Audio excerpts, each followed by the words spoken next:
My dad is the richest man with billions of assets, and my mom is a movie queen with countless awards.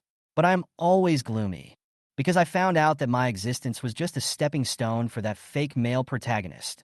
In the end, he caused our family to go bankrupt, and some of my family members died or went crazy. And what about me, Suhao? Not only was I poisoned into a fool, but I was also laughed at by him for the rest of my life. I thought I would die like a poor beggar. But when I opened my eyes again, I found myself turned into a baby. I was reborn, but now I was just a baby with a bottle in my mouth, unable to move. But what was even more outrageous was that my family could actually understand my thoughts. Mom, don't give me that milk powder. That woman poisoned it. Hi everyone, thanks for watching. Don't forget to subscribe to the channel. And if you like this story, please let me know in the comment section. I will update the next part. Part 1. In the pouring rain, I was like a poor beggar, kicked out of the house by the Su family security guard, and fell awkwardly on the cold cement road. The rain slid down my face, and I tried to prop myself up, but my legs were weak as if the strength was drained away, and I could only sit on the ground, soaked all over. The harsh accusations of my sisters echoed in my ears. Suhao, people like you are not even 1/10,000th as good as Xiaotian. You killed Xiaotian. You are a devil. We tortured you. You deserve it. I will never admit that you are my brother. I smiled bitterly and shook my head, my heart aching as if it was being tightly grasped. I have explained countless times that I did not kill Xiaotian, but no matter what I said, they never believed it. I was the unforgivable sinner in their eyes. Over the past year, I have been charged with false charges and tortured by these crazy women to a point where my life was worse than death. The doting looks they showed me before were long gone, replaced by cold eyes and disgust. Even though this was a task assigned by the system, and I had built up a relationship with them over the years, their ruthlessness chilled me to the core. Just then, a black luxury car came speeding out of the rain, stirring up muddy water and splashing directly on my face. Before I could wipe it clean, the car door was opened, and two assistants in suits and ties holding umbrellas respectfully greeted an extremely elegant woman. My eyes subconsciously raised, starting from the pair of high heels, along the slender legs, all the way up. The figure outlined by the black strapless dress was impeccable, but the face that was so delicate that it seemed like it was carved by nature was cold as ice, with a sense of superiority and alienation. Fourth sister, I called out softly. My throat seemed to be blocked, and my voice was dry and hoarse. Don't call me fourth sister. She interrupted me coldly, her eyes full of disgust. It's disgusting to hear that.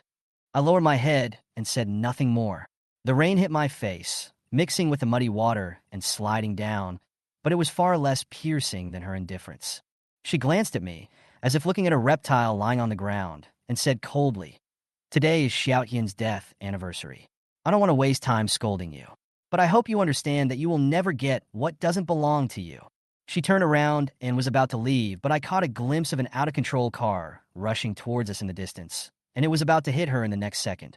My body was faster than my mind, and I instinctively rushed out of the ground, using my last bit of strength to push her away. The next moment, the harsh sound of brakes mixed with a huge, dull sound of collision came, and I felt my body being thrown out like a rag. Hot blood gushed out of my mouth, and my vision gradually blurred. Fourth sister, you are right, I said with my last bit of strength.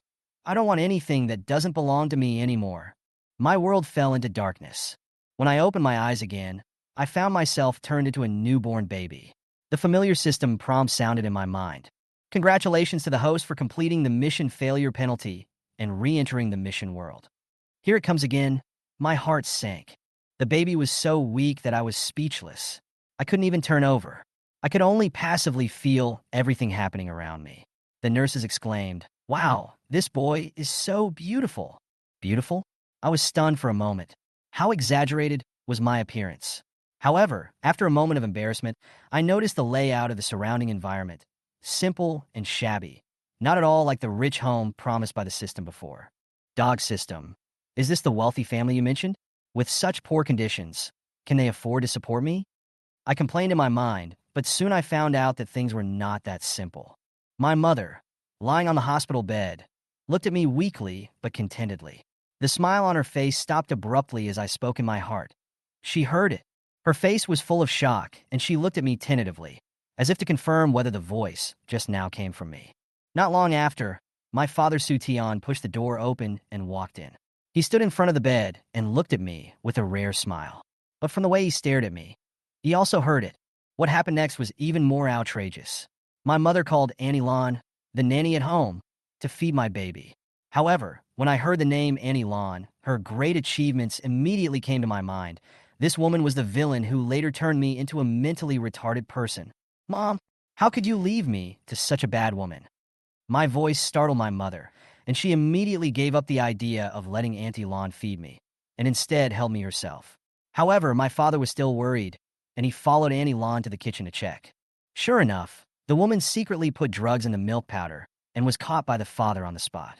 At this moment, I finally understood why I was a miserable cannon fodder in the original plot. Without the protection of these two parents who could hear my voice, I would never survive the second episode. Watching my parents deal with Aunt Lon with lightning speed, I felt an unprecedented sense of relief. It seemed that this time, things wouldn't be as bad as last time. After 2 days in the hospital, my mother finally brought me back home. She did all the breastfeeding herself during these 2 days without asking anyone else to do it. I have to say that my mother is really hardworking. In order to ensure that I survived, she even ignored her figure. When we got home, my father's Su Tian's pomp was comparable to the appearance of a wealthy family in a movie, and the motorcade almost circled the entire block. The name Su has become a well-deserved symbol of the pillar of the Su family. After all, I am their first biological son. Unfortunately, not everyone is willing to accept the title of family darling, such as Su Tian. He stood at the stairs, staring coldly at me in my mother's arms. His 6-year-old face was filled with adult resentment. His dark eyes stared at me, as if I would take away everything from him at any time. Mom, I don't know how to do a homework question. Can you teach me?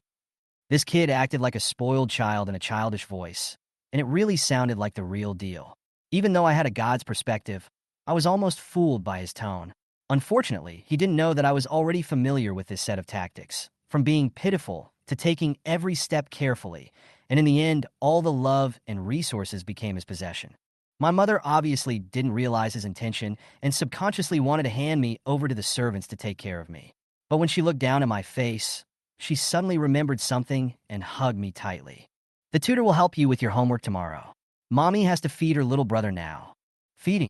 Su Tian's voice suddenly became shrill, full of disbelief. He opened his mouth wide, as if he had heard a huge joke. Mom, you are a big star. How can you feed your brother? You will become a yellow-faced woman and an ugly monster if you do this. My eyes twitched when I heard this, and I cursed in my heart. How dare this brat say that? So, what if her figure is out of shape? My biological mother will always be the most beautiful in my eyes. When my mother heard this, she had a gentle smile on her face. She poked my face with her finger and said softly, "My brother is very sensible." Then, she turned her eyes to Su Tian, but her tone was a little colder. Are you saying that you don't like Mom anymore because Mom has become ugly? Su Tian's face turned pale, and he waved his hands in panic. No, Mom, that's not what I meant. Unfortunately, my mother was not interested in listening to his explanation. She hugged me and went upstairs, leaving him there. I secretly gave my mother a thumbs up in my heart. Well done. When she reached the room on the second floor, my mother opened the door, but immediately stopped and frowned. The room was in a mess, and it was obvious that someone had been in. However, her room was always forbidden to outsiders. Just as she was about to call for someone to check, a soft and cute voice rang out. Annie, a little girl in a pink tutu came running out with a sweet smile on her face. My mother's face softened instantly. She put me down, bent down, and hugged her. Tina, it's you. I missed you so much. Tina is the little princess of the Mu family and the niece that her mother has loved since she was a child. Her mother held her in her arms, her eyes full of doting, and asked with a smile, Annie has given you a younger brother. Take a look. Do you like him? Tina glanced at me, pouted her lips, puffed her cheeks, and said, I don't like my brother. I like brother Xiaotian.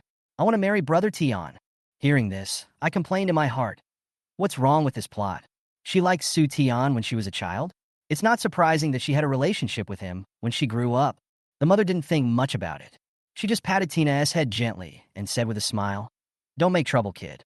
Go and play with your mother. Your aunt still has to take care of your brother. Tina stomped her feet unhappily and pouted. My auntie doesn't play with me anymore. It's all because of that stinky little brother. After saying that, she ran downstairs angrily.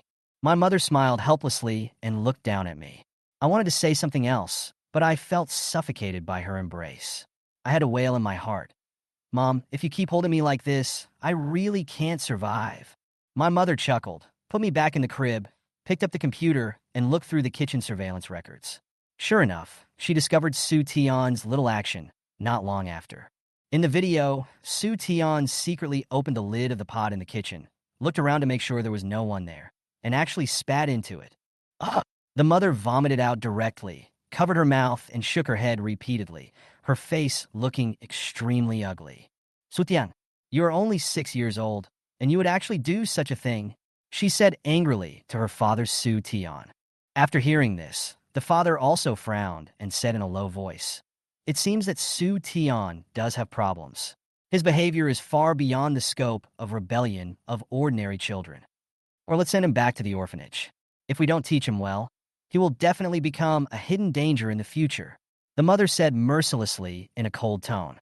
The father also began to hesitate, but he soon thought of something and shook his head and said, "No, we signed an agreement with the orphanage. We cannot abandon the child unless we find his biological parents." I couldn't help but roll my eyes in my heart and said coldly, "My biological mother? It's Aunt Lon." This thought startled both of them. The mother's eyes instantly showed a hint of shock, and the father also fell into deep thought. It seems that there will be a good show to watch next. Aunt Lon is Su Tian's biological mother? Su Tian, who had seen a lot of ups and downs, froze for a moment. I lay in the cradle, looking at the complicated expressions on their faces, and secretly sighed.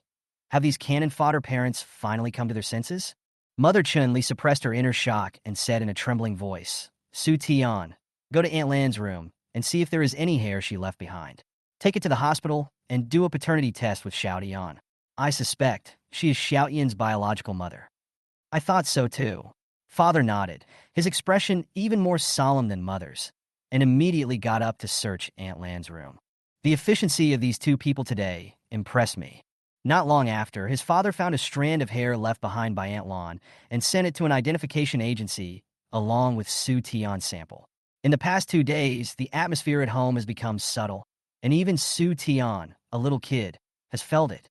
He began to panic, always feeling that something bad was going to happen. "Dad, Mom, look, this is my test paper. I got full marks." Su Tian held a perfect test paper and handed it to his father like he was presenting a treasure, with a flattering smile on his face. The tutor was also flattering him.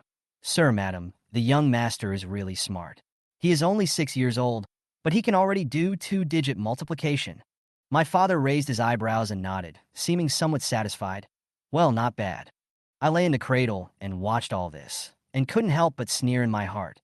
Indeed, this kid's IQ is high enough, otherwise how could he play the entire Su family in his hands?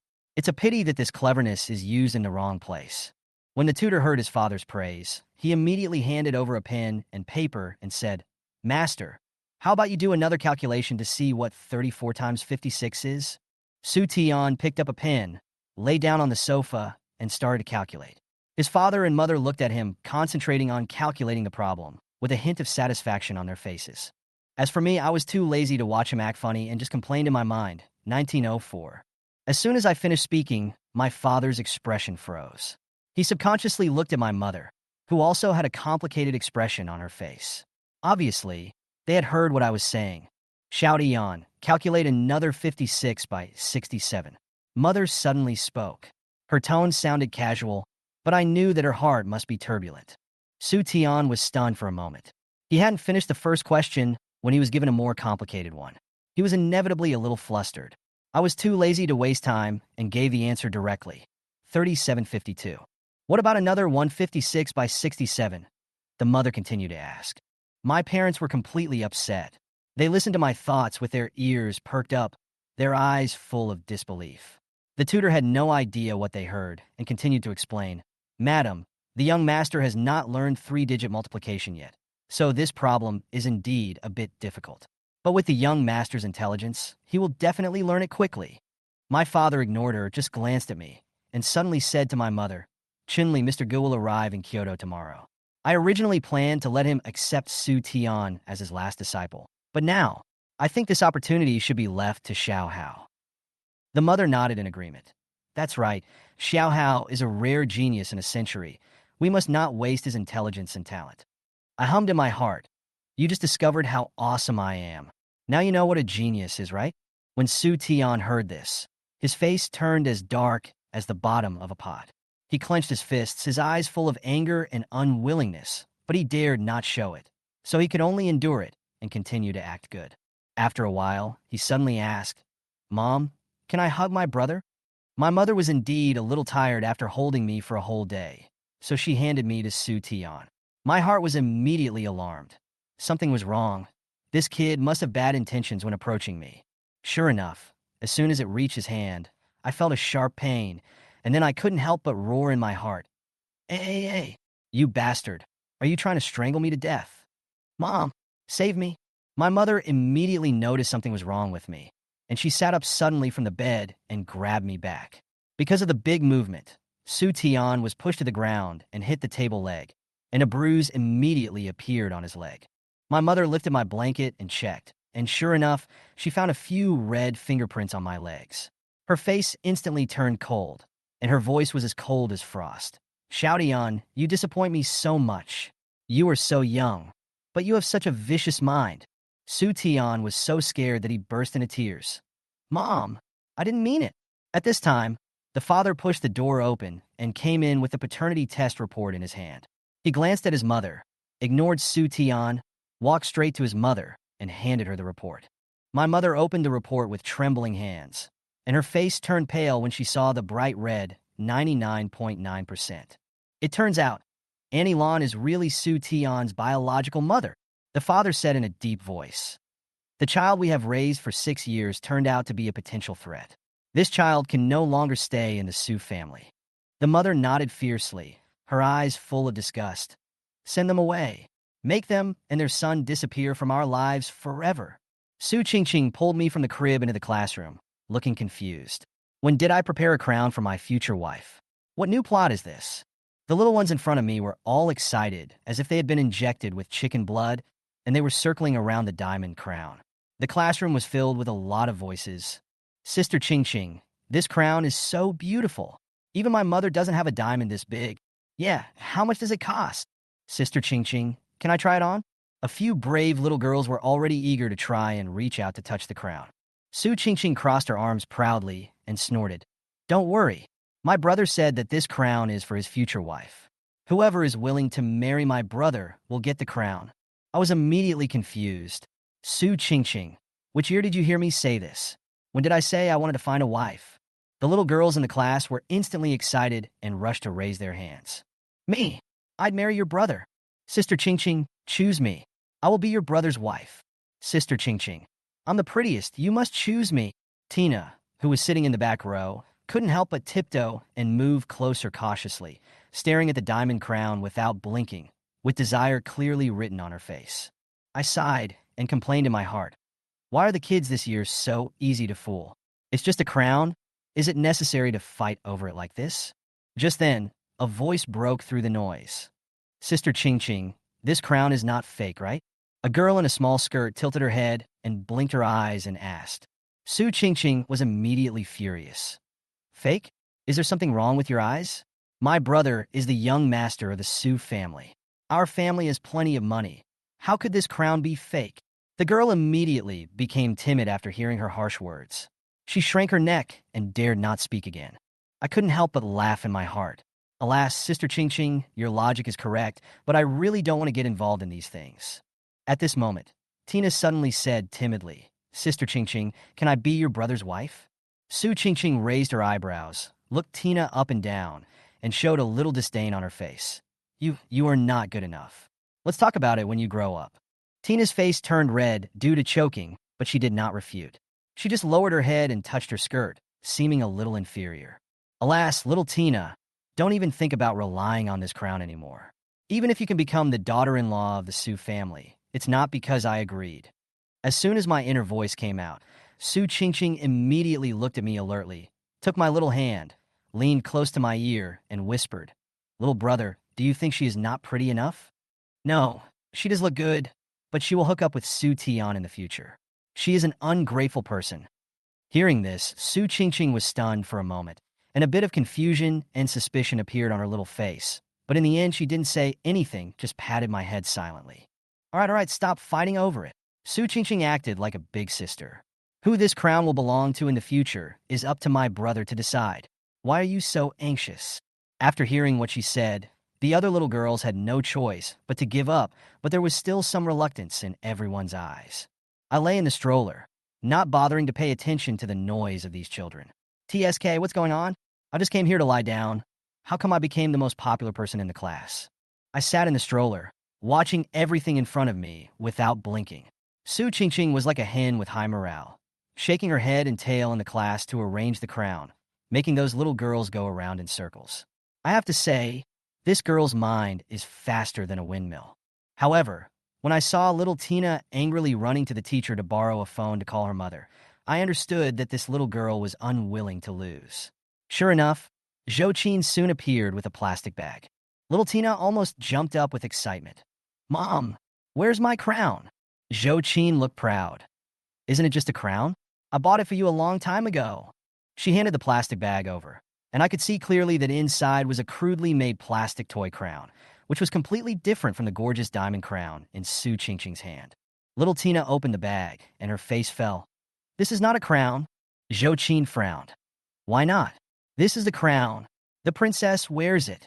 That's not it. Little Tina's voice rose an octave, her nose twitching. A princess wouldn't wear such an ugly crown. Zhou Qin seemed to be irritated by this, and her tone immediately became stern. All right, stop making trouble.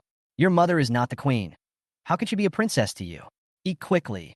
After dinner, I have to go buy something for your father. Little Tina pouted and picked up the lunchbox unwillingly, but she burst into tears after taking one look at the food. I don't want to eat beans. I want to eat braised pork. I want to drink pork rib soup. Today's food is too disgusting. Zhou Qin couldn't stand it anymore. She put down her lunchbox and scolded. Why are you so ignorant? Do you know how expensive pork is now? And braised pork rib soup. If you hadn't insisted on making a scene that day, Madam Chen wouldn't have broken off the engagement. Now there's not even a servant in the house. And even your father is suffering. And you still have the nerve to be picky about food? I looked at Tina's increasingly aggrieved face and couldn't help but sigh in my heart that this child was usually spoiled. And now she was reaping the fruits of her own labor. Sure enough, she didn't seem to understand Zhou Qin's roar, but she understood one thing.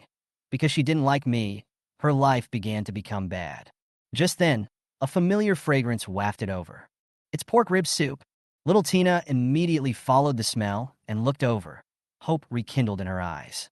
She saw Chun-Li standing not far away with an exquisite food box and a gentle smile on her face.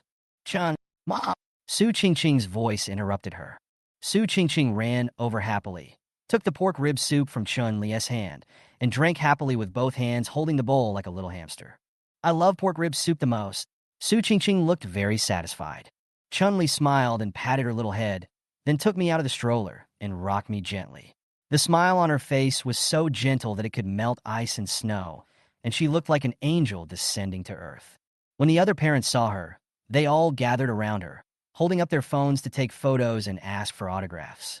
Mrs. Chun, you are so beautiful. Can we take a photo with you? Our whole family is your fan. Chun-Li held me in one hand and held Su Qingqing's hand in the other, and patiently took photos with every parent, as if the focus of the whole audience was on our family of three. I leaned in Chun-Li's arms, feeling a little complicated. In the original novel, this was just a cannon fodder character. Why is she like the chosen one here? And Su Qingqing also became the object of everyone's envy. Out of the corner of my eye, I saw little Tina not far away. She was standing there blankly, still holding the plastic bag in her hand. Her eyes were as red as a rabbit's, staring at us eagerly. Her lips moved, as if she wanted to call out Chun-Li, but the sound was swallowed back just as it reached her lips. At that moment, I felt that she was completely depressed. Mom, Su Qingqing finished drinking the pork rib soup, raised her little face, and said innocently, My little brother helped me a lot today. He is so smart. Chun-Li smiled and kissed my forehead. Of course our Xiaohao is the smartest. I sighed. Do you need to tell me that? If I hadn't helped Su Qingqing with the test, she would have been laughed at by little Tina and couldn't even raise her head. But I didn't expect that Su Qingqing would speak out about this matter directly, without hiding anything. Never mind, I don't care about this kind of fight between children. Just as I was thinking about this, Chun-Li suddenly looked up at little Tina, smiled and waved. Tina, come over and have dinner with us. Little Tina was stunned for a moment, and a little hope lit up in her eyes, but when she looked down and saw the plastic crown in her hand, the light quickly dimmed. Mom! She suddenly hugged Zhou Qin's legs and burst into tears. I want a real crown too, not this ugly thing. Zhou Qin was so annoyed by her that she glared at her fiercely. What's wrong with you? I bought it for you, but you're still not satisfied? But, but Su Qingqing has such a beautiful crown, and she even brought it to school to show off. I want one too. Hearing this, Zhou Qin's face darkened instantly. She gritted her teeth and whispered to her, Shut up!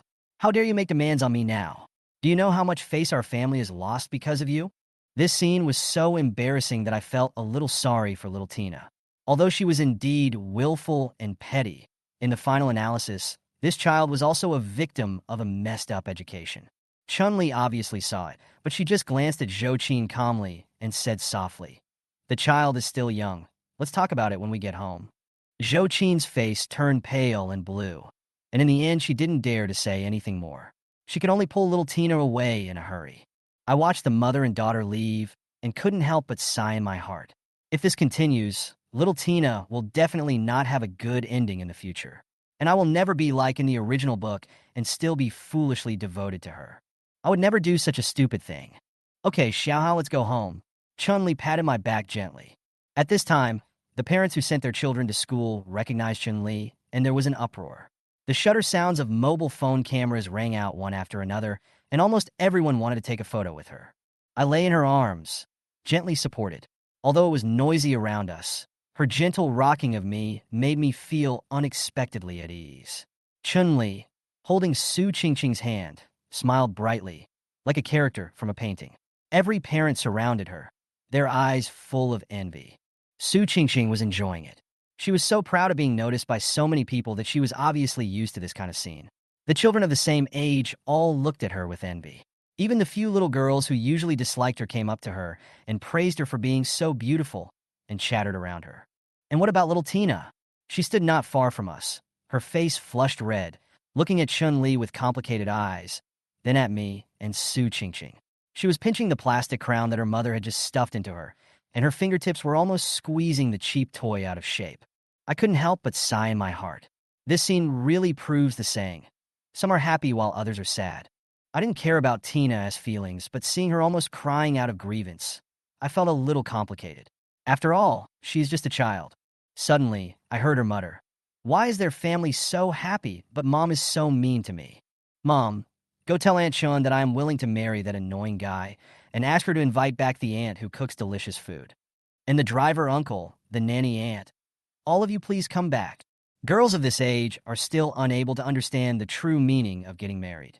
In their opinion, getting married means being with him every day, eating together, playing games together, just like the closest friends. Even though that little brat was annoying, he could give her delicious meals, a gorgeous crown, and make her the envy of everyone. From this perspective, he didn't seem so annoying after all.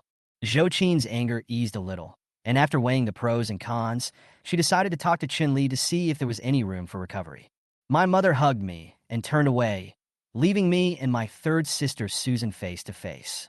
Her face was full of reluctance, and her whole body exuded a cold air of resistance.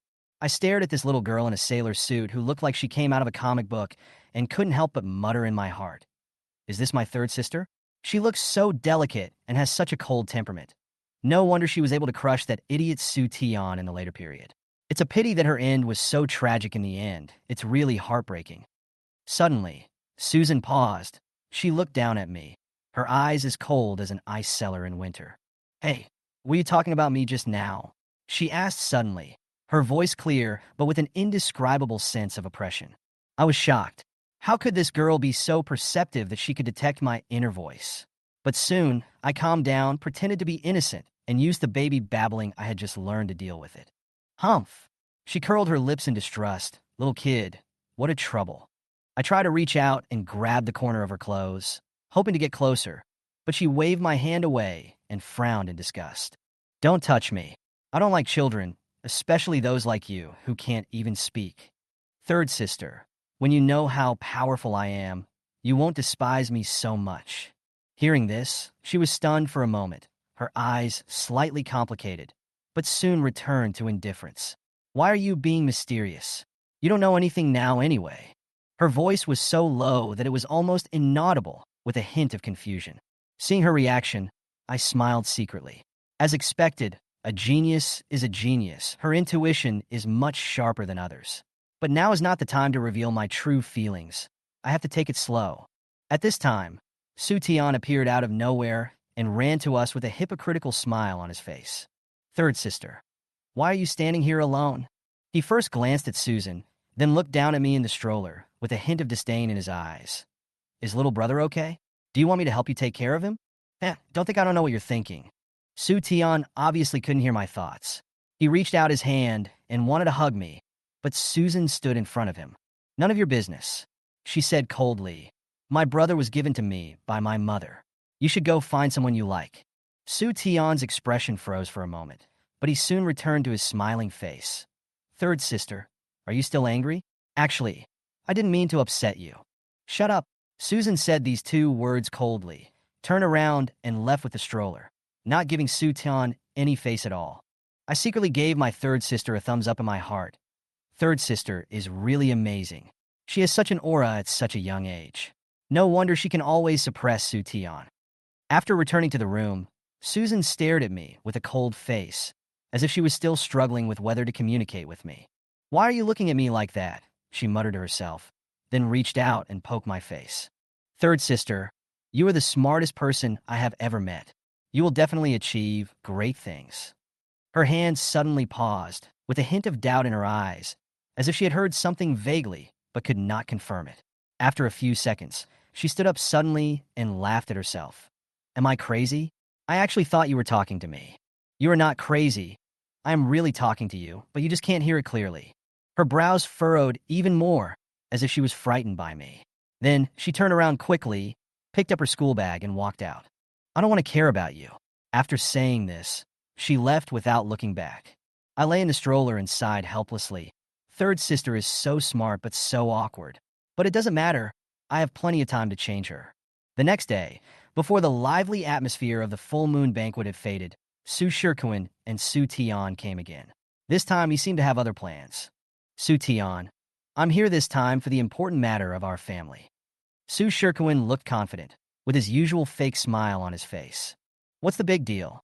Su Tian glanced at him with a hint of wariness in his tone. I heard that you were planning to invest in the land in the north of the city. Su Shirkuin asked. Su Tian raised his eyebrows slightly. How did you know? Don't be nervous. We are a family. What is there to hide? Su Shirkuin put on a friendly look, but I think the land in the north of the city is not suitable. The land in the south of the city will definitely make a lot of money. Something bad will happen to that piece of land in the south of the city soon.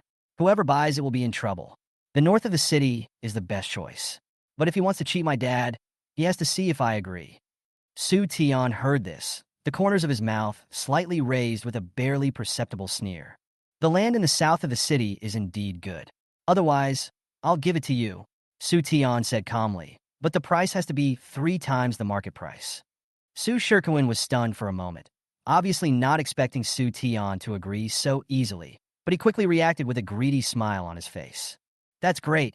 Let's sign a contract right away. After the contract was signed, Su Tian turned and looked at me with a look of relief in his eyes. The fun has just begun, Su Shirkuin, just wait and see. I laughed secretly in my heart. As expected, as long as I was there, Su Tian and Su Shirkuin would never succeed. The third sister had such a strong aura that even Su Tian was scared away. However, I've long been accustomed to this kind of scene. She is a cold and aloof person who never likes to interact with others, let alone someone as annoying as Su Tian. In fact, I can feel that she doesn't like me much, but there seems to be a subtle difference. For example, just now, she actually put her ear close to the stroller to listen to what I muttered. The interesting thing is that Su Tian, for some reason, thought that the third sister was kissing me when he saw me from a distance, and he was so angry that his face turned green. He rolled his eyes twice and ran away. A few minutes later, I saw him coming back with a little boy. Sutian. It was indeed him, the second male lead in the plot. Although I am just a baby now, my mind is clear. After all, I am reborn. In the original novel, Sutian is not a simple person. In the future, he will grow into a powerful president with countless wealth and resources. Unfortunately, in the end, he and the third sister ended up dying together. Seeing this little brat pretending to be a decent person walking up to my third sister, I started to complain in my heart. He handed over a lollipop with a warm smile on his face. Sister Susan, this lollipop is very sweet. I give it to you. My heart was filled with alarm bells. Isn't this the love lollipop? The plot officially started at this moment. But just as my third sister hesitantly reached out to take the lollipop, I couldn't help but speak.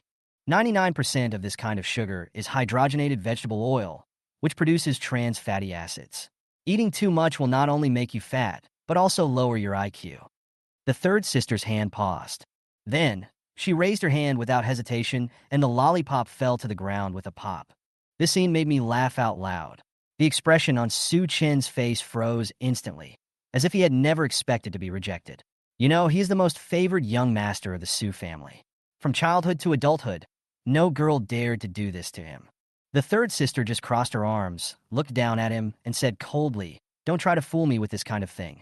I felt secretly delighted. See, the plot is starting to go off track. Su Chen rubbed his hurt hand and forced a smile. "Sister Susan, don't you like lollipops?" The third sister ignored him and turned to look at me. At that moment, I even felt a little bit of admiration in her eyes. Well, this made me a little flattered. But then, she turned around and left with the stroller, seemingly showing no interest in anyone. She walked all the way to an empty room in the corner, closed the door, and sat down at the desk with a book in her arms. "This little brat actually knows more than me?" she murmured, looking somewhat unconvinced. In the next 2 hours, my third sister started to practice questions like crazy and finished a whole book of third-grade math questions. I bit my little finger and looked at her from time to time, thinking that this woman was really cute in an awkward way. But just as she was finishing up by writing down the solution on a sheet of paper, I said calmly, "Is it necessary to write such a complicated equation for such a simple problem? The answer can be seen at a glance." The third sister's hand shook so much that the pen almost broke. She turned to look at me with a look of despair in her eyes. "What kind of freak are you?" I was too lazy to pay attention to her, and I just tilted my head and fell asleep. Chapter 12, not as annoying as she thought. "Third sister, let's go in. There are cakes, fruits, and drinks inside." Su Tian knew that what Susan hated most was children, and she would never stay here to take care of Su Hao. In this case, he would take Susan away and let Su Hao stay here alone. It would be best if a human trafficker could come and kidnap this disaster star. Susan was still thinking about what she had just heard and had no intention of paying any attention to Su Tian. How bad will her fate be? "Third sister?" Su Tian called again. Susan was annoyed by being yelled at. She frowned and her almond eyes radiated coldness. "Go away." Su Tian took 2 steps back in fright, completely stunned by Susan's aura, and ran away in shame with his tail between his legs. Susan pricked up her ears, wanted to hear what was happening next. Afraid she couldn't hear clearly, she even put her little head into the stroller, but unfortunately, she still didn't hear anything. Su Tian, who was not far away, turned around and happened to see this scene. From his perspective, it looked like Susan was kissing Su Hao. Anger was burning in his heart, and Su Tian wanted to rush over and overturn the baby carriage. Why was the coldest third sister so nice to that unlucky star? Why? Restraining his anger, Su Tian began to think of countermeasures in his mind. Suddenly, he came up with a brilliant idea. He remembered that Susan was taciturn when she was a child and was unwilling to get close to anyone, with only one exception. This person is Su Shikuan's biological son and his nominal cousin, Su Chen. A few minutes later, Su Tian brought Su Chen out. Different from Su Shikuan's fat and bloated appearance, Su Chen has a delicate appearance and clear eyes. He wears a suit and a bow tie, and looks like a very likable young man from a rich family. Su Hao didn't expect to meet Su Chen so soon, the second male lead who had just as many scenes as Su Tian in the original novel. According to the description in the original text, Su Chen will be the man that thousands of girls in Kyoto will pursue in the future, just like Su Tian. He is powerful and strong-willed. He can be said to be the most popular domineering CEO-type male protagonist in romance novels. And his third sister is just as miserable as the ill-fated heroine in a romance novel. In this kind of stories, the heroine is usually tortured by the hero and will only choose to leave when she is completely desperate. The hero will often come to his senses after the heroine leaves and start chasing his wife to the crematorium.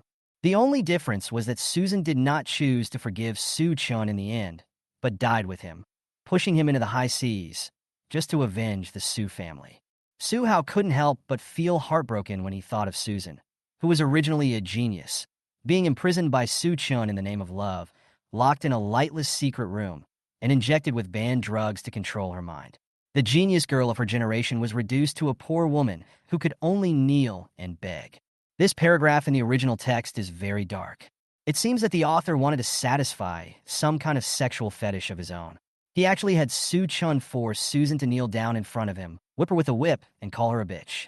It was because Su Chun had a congenital defect that he could only vent in this way.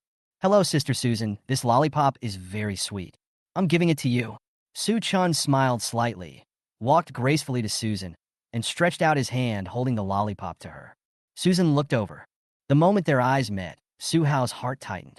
This lollipop is the love lollipop between Susan and Su Chun. In the original text, Susan has always been cold and never reveals her inner feelings to anyone.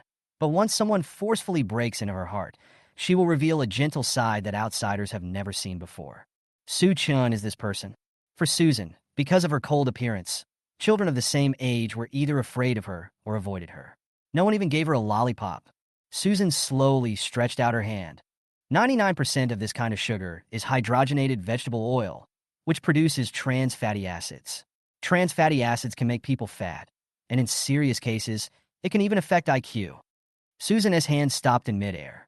After digesting Su Hao's words, she raised her little hand and dropped the lollipop to the ground with a bang. This damn kid actually dared to use this kind of thing to harm her. He really has bad intentions. But Susan frowned and looked at Su Hao in the stroller. The latter was chewing his fingers with a silly look on his face. He was not as annoying as she imagined. On the contrary, he was indescribably cute. Most importantly, actually knew what trans fatty acids were. She had read so many books and still didn't know that. Su Chin rubbed his hurt little hand. He didn't expect that he would be rejected. From childhood to adulthood, no girl had ever treated him like this. What was even more unbelievable was Su Tian. He really couldn't imagine that Susan liked Su Hao to such an extent that she even ignored Su Chun in order to take care of him. Third sister, don't you like lollipops? Sister Susan, did I do something wrong? The two pretty and cute little boys looked at her with aggrieved faces. If it were someone else, they would have tried to comfort them long ago, but Susan could only feel annoyed. Children are the most annoying creatures in the world. Su Tian is the most annoying. Su Chun is the second most annoying. The one in the stroller is barely an exception. Susan has always been bothered by the fact that Su Hao knows more than her. She pushed the stroller in a haughty manner, walked in the opposite direction of Su Tian and the others, found an empty room, and started studying. She wants to study, and she wants to read books thoroughly. She couldn't let a little brat know more than her. After studying for 2 full hours and finishing the entire math book for third graders, Susan breathed a long sigh of relief.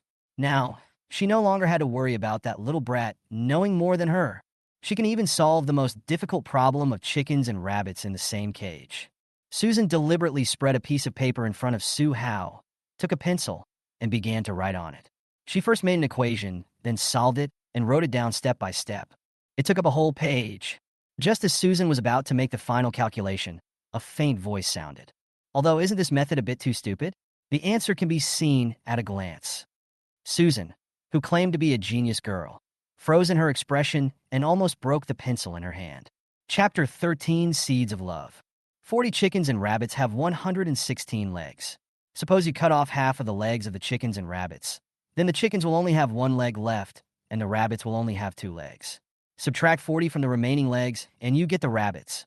As he was talking, Su Hao seemed to find this question too boring, and he actually tilted his head and fell asleep, leaving Susan sitting there alone, stunned.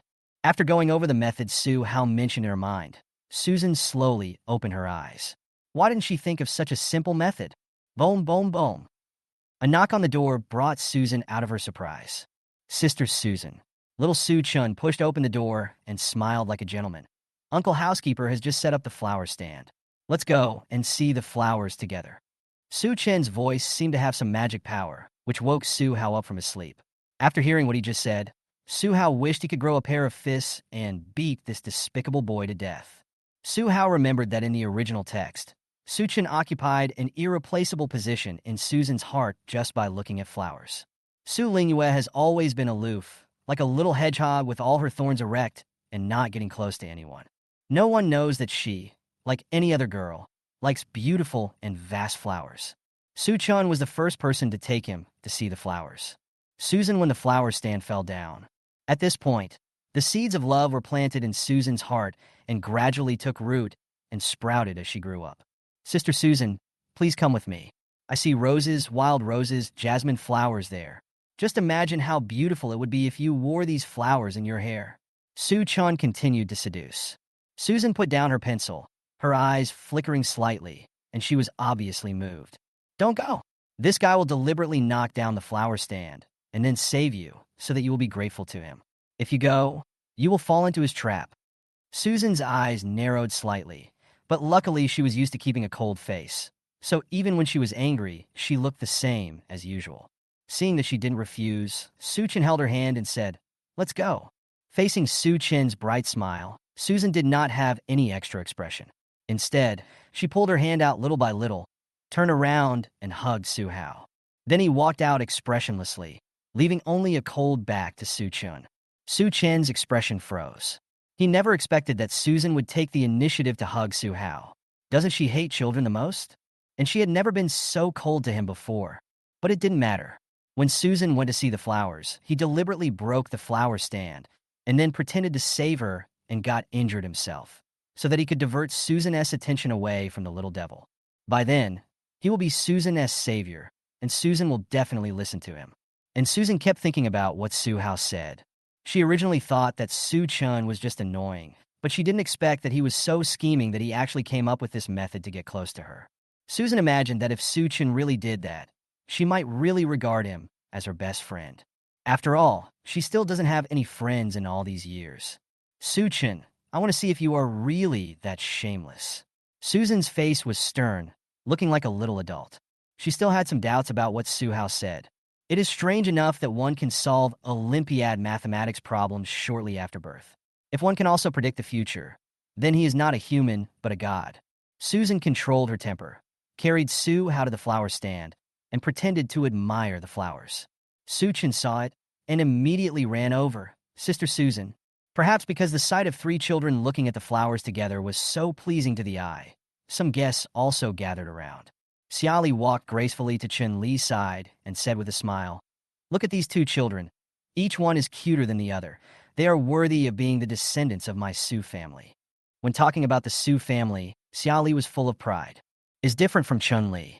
Chun-Li is the daughter of a famous family and is a natural lady, while she was just a girl from an ordinary family before she met Su Shikuan. If she had not given birth to Su-chan after marriage, she would never have achieved her current status in the Su family. Not only is she cute, she's also very smart. Siali was delighted. Chun-Li actually praised her son for being smart. Chun-Li is a big star, young, beautiful, and has a good temperament, and she has always been praised by others. Even Chun-Li said that her son is smart, so it seems that her son is really smart. It seems like you like these 2 children very much? Charlie asked with a smile. Of course, how can I not like the baby I gave birth to? Chun-Li's eyes were as soft as water. Her smile was peaceful and beautiful, and she looked like she was wrapped in happiness. Charlie's smile froze on her face, and she turned her gaze to Susan, only to find that she was holding a little kid in her arms. It seems that Chun-Li has been talking about her son all along. Charlie laughed awkwardly, flattered a few times, and brought the topic back. I think my son and Susan are a good match. Susan was adopted by you anyway, so why not let her marry my son when she grows up? It's better to keep the wealth within the family. Chun-Li frowned and subconsciously looked towards Susan. The petals are delicate and fragrant under the sun, and a vast sea of flowers surrounds the young and lovely girl. It is a beautiful picture that cannot be painted by any color. From Su-chen's angle, he couldn't see Chun-Li. He seized the opportunity, walked behind Susan, and slowly extended a hand to the edge of the flower stand where the rope was tied. He untied the rope flexibly with one hand, and with just a slight push, the entire flower stand collapsed in an instant. Susan being moved by him had already appeared in his mind. Su-chan couldn't help but curl the corners of his mouth and began to use force with his hands. After finding the right direction, he was about to push hard, but his wrist was suddenly grabbed by someone. He raised his head in surprise and saw a pair of beautiful and cold eyes staring at him quietly. "What are you going to do?" Susan asked faintly. At this time, the flower stand also fell to the ground with a crash, but Susan discovered it in time and jumped out holding Su Hao. Only Sutian himself was hit on the head, and a big bump appeared on his forehead. Su Hao saw the right opportunity and immediately burst into tears. Chun-Li's heart broke when she heard her baby's son crying. She immediately rushed over, picked up Su Hao with one hand, and held Susan with the other, comforting her continuously. It's okay. Don't be afraid." Susan didn't move, just holding Su Chen's hand. Su Chen's hand was still holding the rope that he had untied. The facts are already clear. "Su Chen, why are you untying the rope?" Chun-Li, who is always good-tempered, rarely gets angry, but now she is really angry. Chapter 14, You Must Grow Up Quickly. Siali hurried over, pulled Su Chun behind her, and said apologetically, "Mrs. Chun, the child is naughty, he didn't mean it." This sentence turned Su Chen's treachery into mischief, making it seem like it was just a play between children and nothing serious. Chun-Li suppressed her anger and felt that she had gone too far. What child wouldn't be naughty? Nonsense, he obviously did it on purpose. He untied the rope on purpose, and then acted as a hero to save the beauty. This is definitely a scheming boy. Not only is he scheming, but he's also a jerk who plays with multiple women. If my third sister hadn't fallen in love with him later, she wouldn't have been forced to jump into the river and commit suicide. How miserable. After hearing these two words, Chun-Li felt a chill coming from behind. Her precious daughter, whom she had raised with great difficulty, would end up jumping into the river and committing suicide because of the man in front of her? After the previous few events, Chun-Li had long believed in Su Hao's words. When she looked at Su Chen again, there was only deep disgust in her eyes. "Mrs. Chun, our Xiaochen is just this kind of lively and troublesome person. I think your Susan is quiet and doesn't like to talk. The two of them complement each other well. What do you think?" Siali didn't notice the disgust in Chun-Li's eyes at all and brought up the engagement again. "Really? Shen-Li's not a—" "Yes, they're such a perfect match." Siali didn't show any abnormality at all. She even thought that she could make this happen, and her tone was a little cheerful. "I don't think it's appropriate." Chun-Li spoke word by word, her tone as cold as ice. She didn't expect the other party to be so disrespectful to her.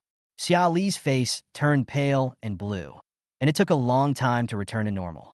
She finally saw clearly that Chun-Li was deliberately trying to save her face. In that case, there was no need for her to care about the friendship between the two families anymore.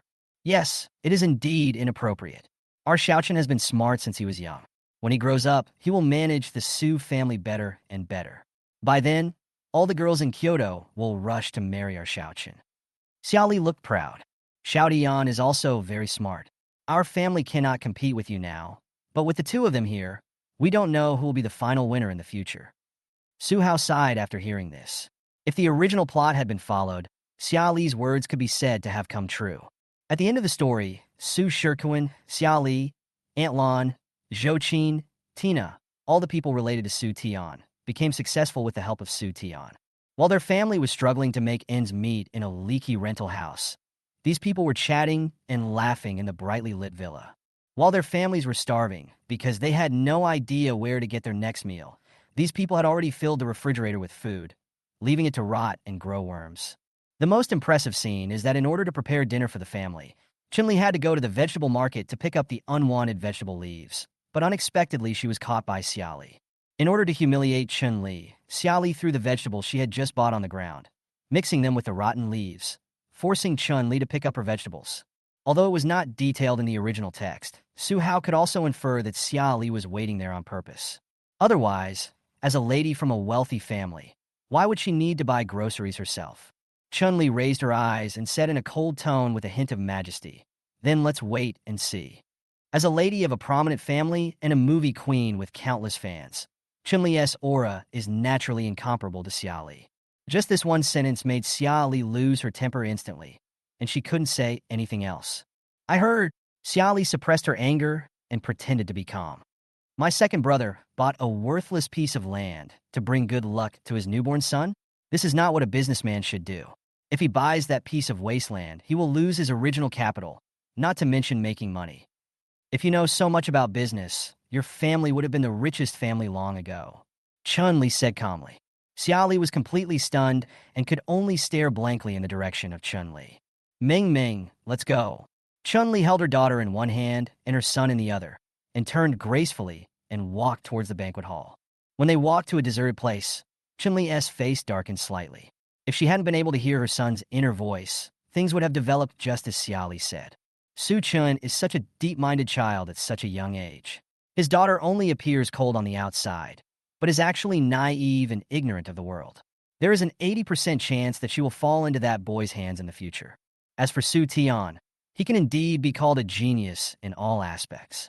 At least among the younger generation of the Su family, no one can compare to Su Tian and Su Chen. No, it's not. Chun-Li lowered her beautiful eyes and looked at her baby son, her eyes full of love. She stroked her son's little face and whispered softly, "My baby, you must grow up quickly. You just have to use your intelligence to defeat these bad guys." "Mom!" Susan pulled Chun-Li's hand. When Chun-Li looked over, she raised her little face and said every word very seriously. "I won't fall in love with him." She originally thought that her little brother could predict the future and was a god, but now it seems that his predictions are not accurate. How could she fall in love with that guy? It's ridiculous. Well, Ming Ming is so good. Chun-Li rubbed her daughter's little head. The mother and her two children were enveloped by the glow of the setting sun, leaving a warm and harmonious silhouette on the ground. Time seemed to have stopped flowing at this moment, as if the whole world was left with only this family of three. Su Hao, who couldn't speak yet, was confused. How could the development of this matter be completely different from what he knew? Chun-Li brought Su Hao back to the banquet hall and sat with a group of female guests, most of whom were Chun-Li's friends in the circle. The queen of the music industry, popular young actresses, and top female stars. It can be said that there is a gathering of stars, each beautiful in their own way. When they stand together, they outshine the crystal chandeliers above their heads that are as bright as daylight.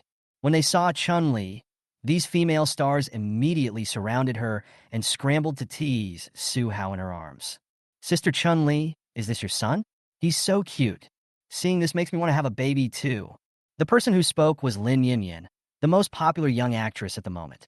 In order to touch Su Hao, she took off her armor for fear of scratching the baby's delicate skin. Chun-Li covered her lips and chuckled. "Didn't you say you would never get married in this life?" Lin Yimyan hugged Su Hao and looked at him for a long while before saying, "Yes, I don't want to get married.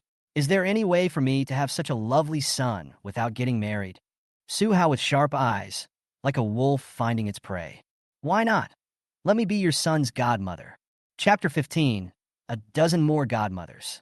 This sentence also reminded other female stars present, especially those who were afraid of pain and did not want to have children, but also liked children. Yes, wouldn't it be painless to become a mother by adopting a godson? Zhang Ying, a singer who has always been keen on working hard for her career and is known as the hardworking woman in the industry, also stood up and said, "It just so happens that I am in need of a son too. If you want to adopt a godson, add me in. I want one too.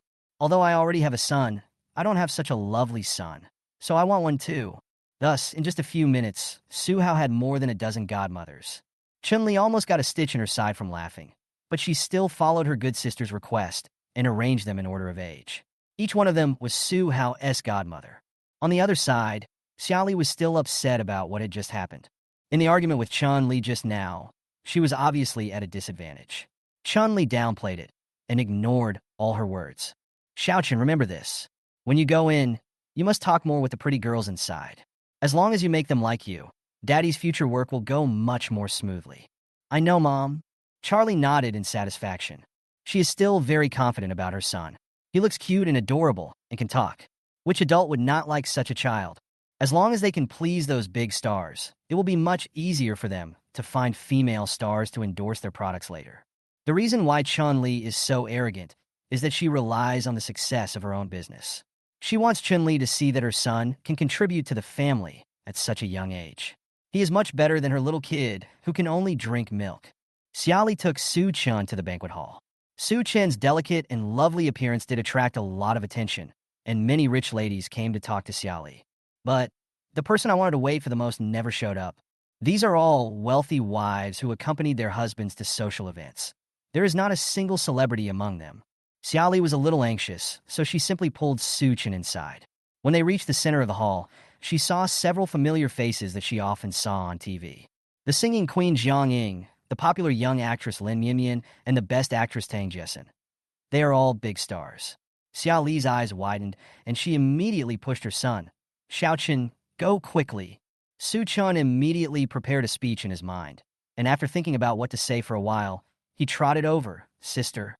All the prepared speeches were choked in his throat, just because he saw these extremely beautiful superstar sisters surrounding that annoying guy and calling him their godson.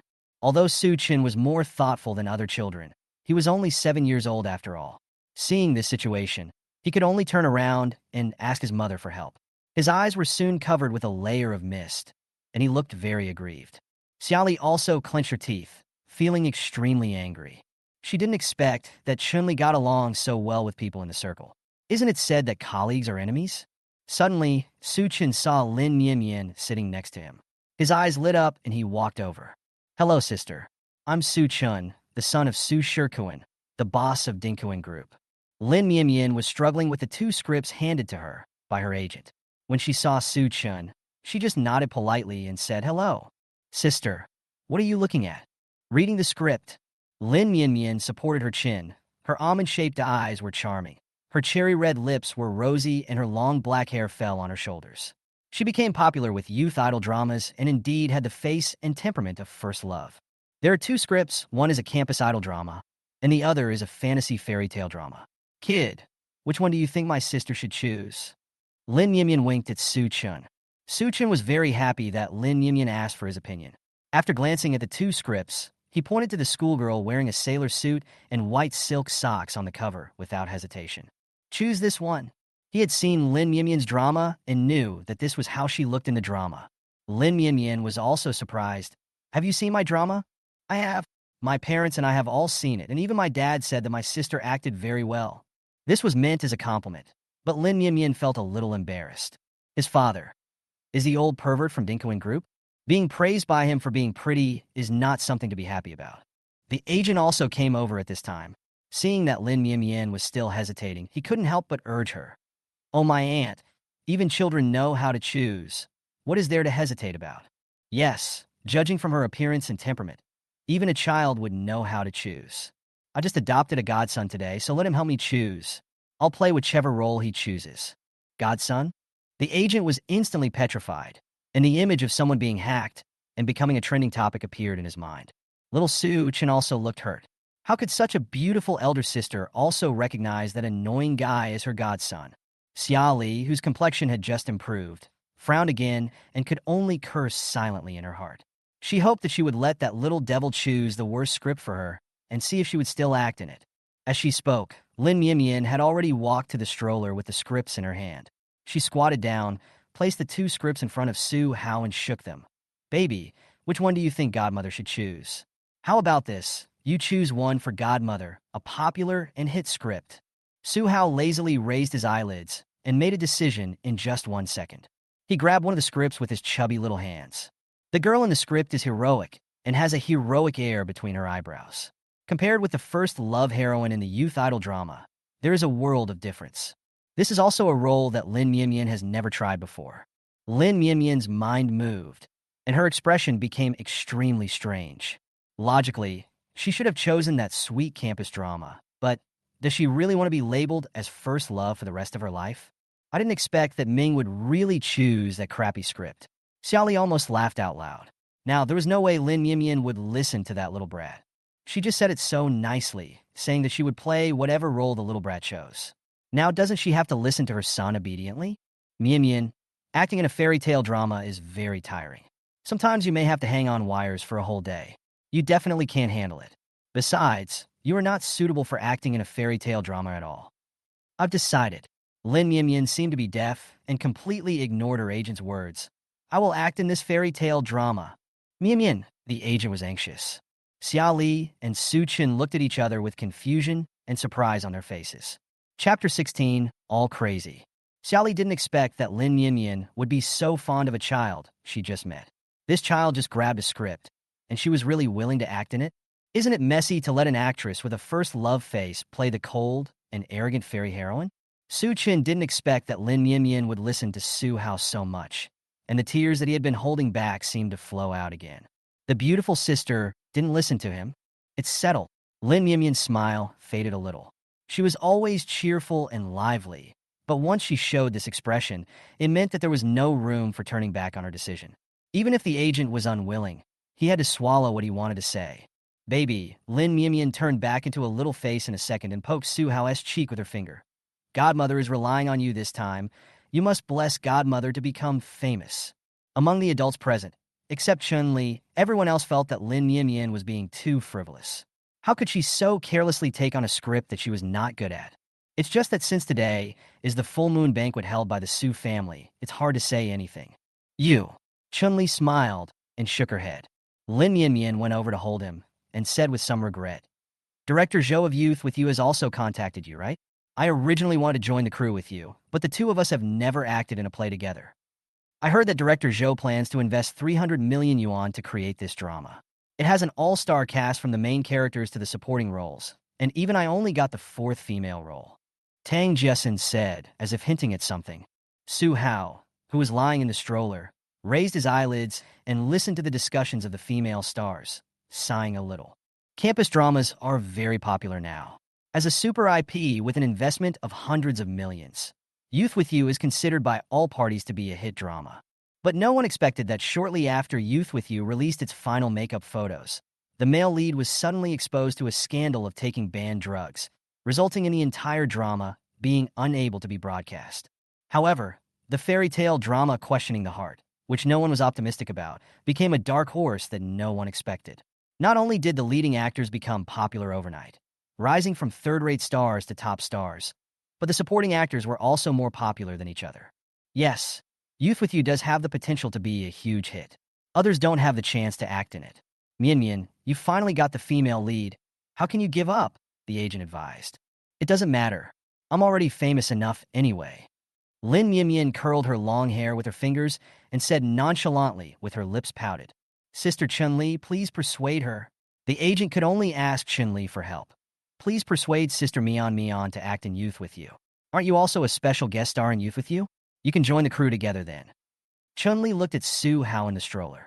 The male lead of Youth with You will be exposed to a scandal. Let alone becoming popular. This drama won't even be broadcast. The real hit is the heart.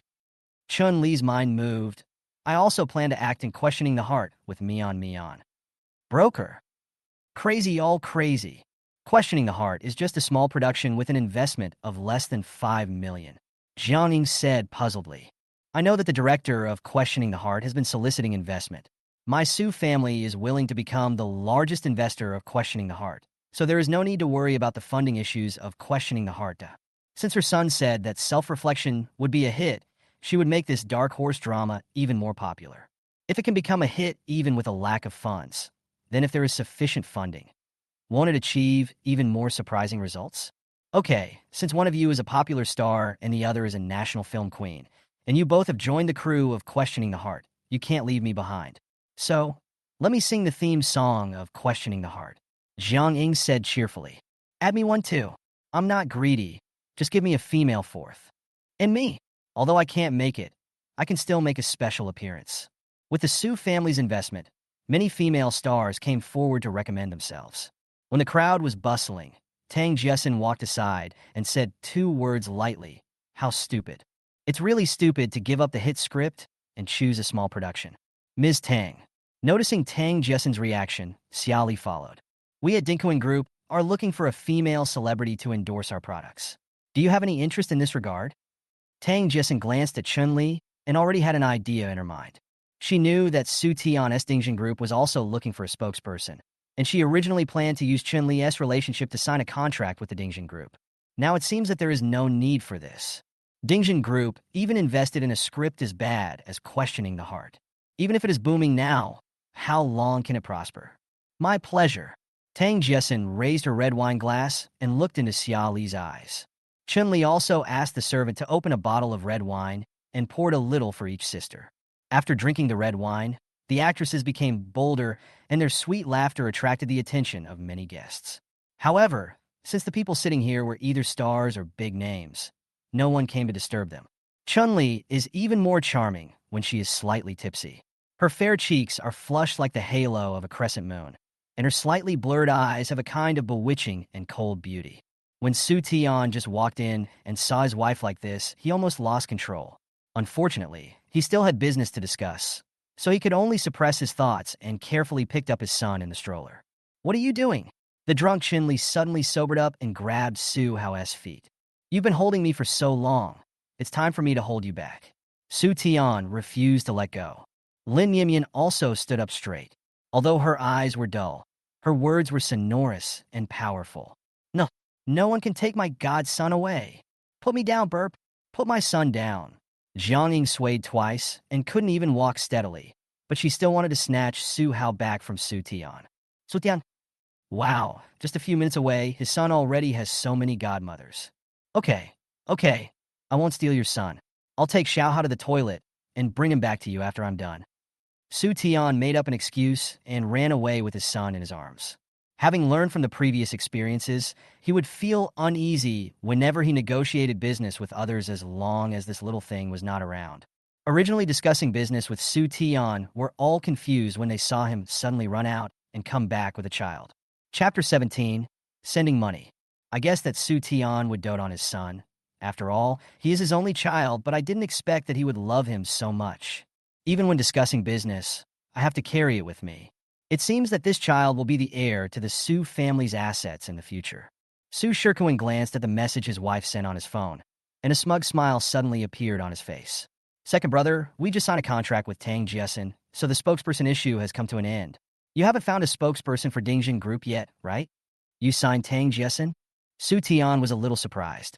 Originally, he also wanted to sign Tang Jessen. As the best actress and with a strong sense of fashion, Tang Jessen is indeed the best candidate for spokesperson. Unexpectedly, Su Shirkuan got there first. Su Shirkuan was even more proud. He knew, of course, that considering the main business of Dinkuan Group and Dingjin Group, Tang Jai was the best candidate. I just don't know why Tang Jessen chose Dinkuan. No matter what, this is the first time he has snatched Su Tian away, so he naturally feels very happy. Yes, we signed a 3-year contract. I wonder which celebrity my second brother is going to work with.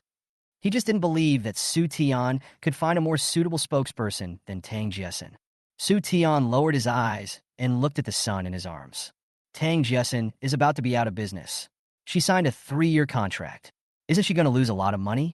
Besides, there are many female celebrities who are more suitable to be spokespersons than Tang Jessen, such as Xia Mingyue, who will soon become a top star. Signing Xia Mingyue is much more cost-effective than signing Tang Jessen. Xia Mingyue?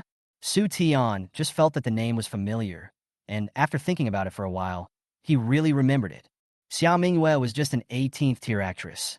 In order to be signed into the Dingjin Group, she waited downstairs of the group in the scorching sun for several days. I heard that her family was very poor, and she was eager to make money to pay for her mother's medical treatment. However, Su Tian is a capitalist, not a philanthropist, so he did not sign her into the company out of pity for her. "I also have a candidate in mind," Su Tian said. "Oh, I'm curious about who it is." Not only Su Shirkuan was curious, but other businessmen present were also very curious. Who could be more suitable than Tang Jessen? With Su Tian's personality, he would never be willing to be suppressed by Su Shirkuan. She is a not-so-famous actress. Her name is Xia Mingyue. Su Shirkuan rolled his eyes and said, "It's really not famous. I've never even heard of it." Someone immediately used Baidu Encyclopedia to look up Xia Mingyue's information. No way. She's only filmed one children's sitcom after 8 years of debut. The man who spoke looked at Su Tian with an extremely strange expression. "Boss Su, you didn't choose Xia Mingyue as the spokesperson because your precious son likes her, did you?"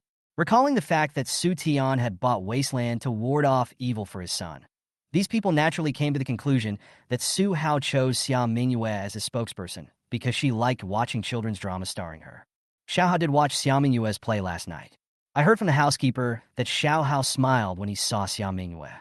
This child has never liked to smile since he was a child. It's rare to make him smile. Su Tian did not deny it. He knew that all his abnormal behavior must have a reasonable explanation.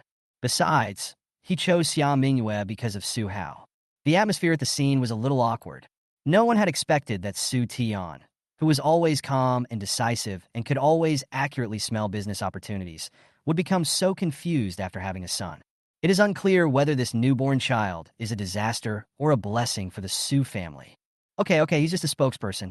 These are all minor issues. Let's talk about the development of the commercial street in the south of the city. Another person interrupted. Commercial district development. This is the purpose of their gathering here today. Speaking of this, Su Shirkuin's arrogance subsided a little. Yes, the most important South City commercial street development project is still in Su Tian's hands. As long as he doesn't let go, he will still be able to make a fortune in the future. Ahem, second brother. I know what you're going to say. Su Tian held Su Hao and sat down, looking lazy. You just want the right to develop the commercial street in the south of the city. I'll give it to you, but you have to exchange it with the right to develop the commercial street in the north of the city. According to his son's wish, the north of the city is the center of the future imperial capital. In this case, as long as he seizes the opportunity, the future imperial capital will belong to the Su family. Haha, deal. Su Shirkuin agreed, without even thinking about it. The only thing in his mind was what a bargain. It said that women become stupid for 3 years after pregnancy. It seems that this man will also become stupid after having a son. The other people present looked at each other and were very envious when they saw that Su Shirkuin had made such a big deal without any effort. Mr. Su, since you have decided to develop the north of the city, I believe that the north of the city will soon become a prosperous place in Kyoto. I have a building in the north of the city. Although the location is a bit off, the name is very good, called Ocean Star. Didn't you say that young Master Su lacks water in his fate? Why not buy this building and put it in the name of the young master to make up for the defect in his fate? The person who spoke was the head of the Li family, named Li Yuanbin. He had always been on good terms with Su Shirkuin. The two of them had often worked together to discuss how to bring down Su Tian, and now they had finally gotten the chance. But these words were shrewd and a little shameless, and many neutral people present laughed out loud. Ocean Star? That unfinished building that owes the government hundreds of millions and is in a ridiculously remote location? I'm afraid only a fool would buy it. What these people didn't know was that Su Hao, who was originally a little sleepy, woke up completely after hearing the name Ocean Star, because he knew that the Ocean Star would become the real center of the imperial capital in the future. It was because of Su Tian's possession of the Ocean Star that his net worth skyrocketed instantly, and he became the most expensive person in Kyoto. You know, more than a decade later, the rental income of Ocean Star, just for advertising on the big screen at the top of the building, was over 100 million yuan a month. It can be said that owning the Ocean Star means owning half of the imperial capital. Buy. Anyone who doesn't buy is a fool. Buy. Su Tian immediately uttered the word. With a good start, others followed suit. Mr. Su, I also have several properties in the north of the city. Take a look. Purchase. Boss Su, I have an amusement park in the north of the city. Although it's abandoned, it can still be used after some repairs. If we start construction now, the little boy can go there to play when he grows up. I'll buy it too. Everyone was in high spirits while discussing this business, especially Su Shirkuin and Li Yuanbin. Before signing the contract, they didn't dare to be too cocky, fearing that Su Tian would go back on his word when the time came. Only after the contract was signed did they feel completely relieved and no longer worried about Su Tian going back on his word. Brother, you are really my good brother. Su Shirkuin clapped his hands and laughed. Today is Xiaohao's full moon banquet. Logically, I should be the one giving your family a gift. Why did you take the initiative to give me money? Chapter 18. The Prince of Dingjin Group. We don't know yet who is giving money to whom. Su Tian raised the corners of his mouth and revealed a meaningful smile. Su Shirkuin felt a chill on his back and inexplicably felt as if he had done something very stupid. But then he changed his mind and realized that he would not suffer any loss by buying the land in the south of the city. So he slowly put his mind at ease. Since the contract has been signed, let's not take advantage of it. Li Yuanbin laughed and patted Su Shirkuin's shoulder. The other guests also left one after another, talking and laughing along the way, as if they had picked up some huge bargain. Su Tian shook his head secretly. For the first time, he experienced the feeling of being the only one sober, while everyone else was drunk. When most of the guests had left, he asked his assistant to complete the remaining formalities and put the Ocean Star in Su Hao's name, for him to inherit when he came of age. Seeing that Su Tian gave him a building of inestimable value, Su Hao instantly turned into a groundhog and screamed, "Just give it to me like this? You are really my father." The baby's screams were so penetrating that Su Tian couldn't help but cover his ears. But the smile on his face was doting. "It's just a building, what's that?" He worked hard for half his life, and all the property he left behind belonged to this little guy in his arms. At the same time, in a dim rental house, the already small space was filled with garbage. Flies and insects were flying around on the trash cans, and the only ray of sunlight came in through the narrow skylight. Dust was flying in the beam, making the air seem turbid. Yi Tong was lying on the only relatively clean table left. Her messy hair revealed a pair of tired eyes, and her whole temperament was very decadent. Questioning the heart is a work she has worked hard on for 3 years.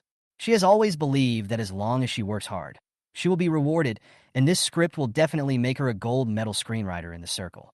But after 10 years and finally preparing everything, no one was willing to invest in them.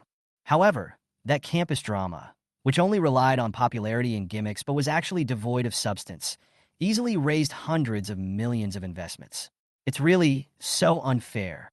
Yi Tong lay on the table and sobbed. Her skin, washed by tears, looked white and delicate, completely different from her sloppy appearance. After crying for a while, Yi Tong climbed up from the table and yelled out in venting her anger. "Fuck you, I quit." Just then, bang! The door of the rental house was pushed open forcefully, and a girl with a ponytail rushed in. "Damn Meow Meow, do you want to scare me to death?" Yi Tong grozlet. Chin Meow Meow didn't care about the angry Yi Tong and slammed a piece of paper on the table. "Okay, you're still yelling at me, look what this is." Chin Meow Meow looked very proud. "You have to thank me this time." Yi Tong tilted her head suspiciously and looked at the piece of paper on the table. At first, she didn't think anything of it, but after seeing the words clearly, Yi Tong's eyes widened uncontrollably. She grabbed the thin piece of paper and her voice changed. "Dingjin Group? Oh my god, you actually got investment from Dingjin Group." Yi Tong looked at Shin Meow Meow in disbelief. "Meow Meow, you are too strong." "Okay, actually it wasn't me." Chin Meow Meow touched her nose embarrassedly. "Who is that?" Yi Tong grabbed her bestie's wrist. "Tell me quickly, who helped me?" "I must thank him. He helped us so much. Even if we give him a few percent of the shares, it would not be too much." Chin Meow Meow sat down slowly and drank some water. Seeing that Yi Tong was getting anxious, she said mysteriously, "The person who helped us is very important. He doesn't even think highly of your shares." "Who is it?" Yi Tong swallowed. Her curiosity was completely aroused. "The young master of the richest man's family." "Ah? The young master of the richest man's family? A rich second generation?" But she doesn't know any rich second generation. Yi Tong became more and more confused. She racked her brains, but couldn't figure out when she met the young master of the richest man's family. Chin Meow Meow didn't want to keep it a secret any longer, so she told the story of how helped Lin Yimyan choose the script at the full moon banquet. Because many media outlets were present that day, and there were several different versions of the incident on the internet, Chin Meow Meow had to make inquiries from many sources before she was able to determine the whole story. "You mean it's because Dingjin's Little Prince got hold of the script of Questioning the Heart that Dingjin Group decided to invest in US?" Yi Tong was so shocked. Not only that, Chin Meow Meow took another big sip to calm herself down. "Not only is she going to invest in us, but actress Chun-Li is also going to make a guest appearance in our crew. This is Chun-Li's first appearance after giving birth, and it will definitely bring us huge traffic." "Oh yeah." Zhang Studio also contacted me and said they could sing the opening and ending songs for us. As for the female lead, Lin Yimyan said she doesn't need to be paid for the film, but only wants a share of the profits in the later stages, which will reduce our financial pressure. Mr. Chun has always been very popular in the industry. When the news spread that she would be making a cameo appearance in our drama Self-Reflection, many actors who were close to her came to audition. Now we have fixed candidates for the third and fourth female roles, both of whom are first-line stars. The only thing missing is a second female role. Suddenly hit by this huge bunch of pies, Yi Tong felt dizzy and fell backwards. Before this, the total funding for Questioning the Heart was only 5 million yuan. Su Tian was the biggest sponsor of Questioning the Heart. Yi Tong certainly did not dare to make the casting decision on her own. On the same day, she personally took her assistant to Su Tian Group and handed the casting list to Su Tian. At this time, Su Tian was sitting in the office, feeding Su Hao with a bottle. Yi Tong stole a glance at Su Hao in the cradle, a hint of gratitude flashing in her eyes. If it weren't for this little guy, all her years of hard work would have gone to waste. "Boss Su, this is the casting list." We are currently still short of a second female lead. Do you have any recommendations? How has already chosen the second female lead? Su Tian said with a faint smile. Yi Tong choked, thinking that the rumors were indeed true. This young prince of Dingjin group really held an important position in the Su family. The second female lead in a film or TV series was chosen so casually by a little kid. However, after being in the entertainment industry for so many years, Yi Tong still knows some ways of the world. No matter who the young prince chooses as the second female lead, she cannot say anything bad about her. Not only can she not say anything bad about her, she must also praise the person chosen by the young prince to the utmost. Chapter 19, Identifying Beautiful Women. Su Tian carried Su out of the window and saw the familiar figure again. Just like the wild grass growing in the cracks of rocks, she is weak but has a tenacity. No wonder Xiao Hao said that she will become a top traffic star in the future. This time he was wrong. Sutian quería swallow downstairs. During the time, the assistant wanted to take Su Hao over, but Su Tian avoided him. It was obvious that he was reluctant to hand his son over. The assistant withdrew his hand awkwardly. He just felt that it was not very decent for Su Tian, the chairman of a group, to go out and discuss cooperation with others while holding a small child. The sun was scorching outside, and the ground was burning hot. Su Tian was wearing formal clothes. His young and handsome face was extremely stern, forming a sharp contrast with the adorable baby in his arms. The baby's skin is delicate, so he asked his assistant to hold an umbrella by his side. Xia Mingyue was shocked by such a scene, and an uneasy look appeared on her delicate face. I thought you would be happy to see me. Su Tian's expression remained unchanged.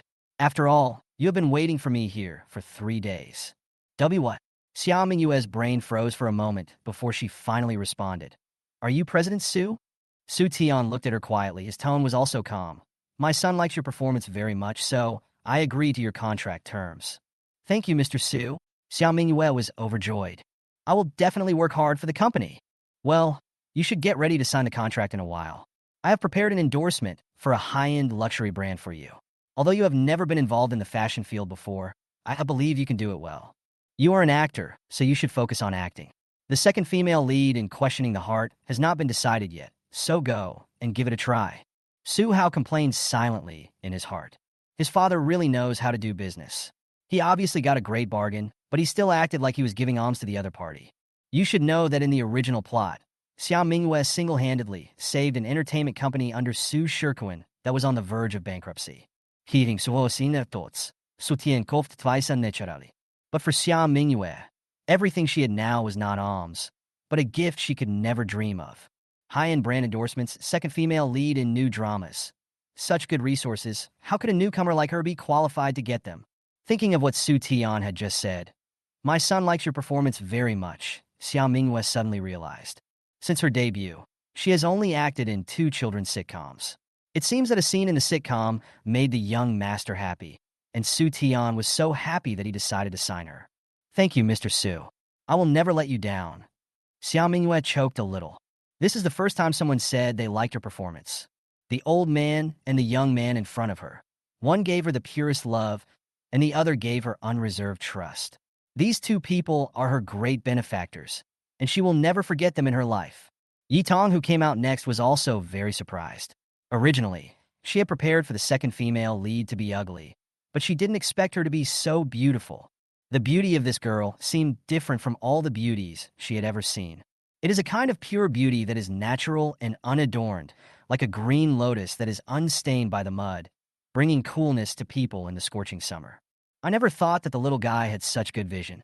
As expected, children from wealthy families have a skill that they are born with. That is, identifying beautiful women.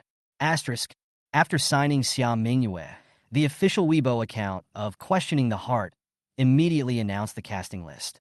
The official Weibo account of Dingjin Group personally liked and reposted the post, and later announced the news that Xia Mingyue was selected as the spokesperson. A newcomer became the spokesperson for a high-end luxury brand and the second female lead in a new drama in just 1 day, instantly causing a sensation. Su Shikuan was cracking melon seeds while watching the photographer take Tang Jessen's makeup photos, his face full of smugness. Xiao Tang, you are a first-tier star. I believe it will be no problem for you to deal with a newcomer.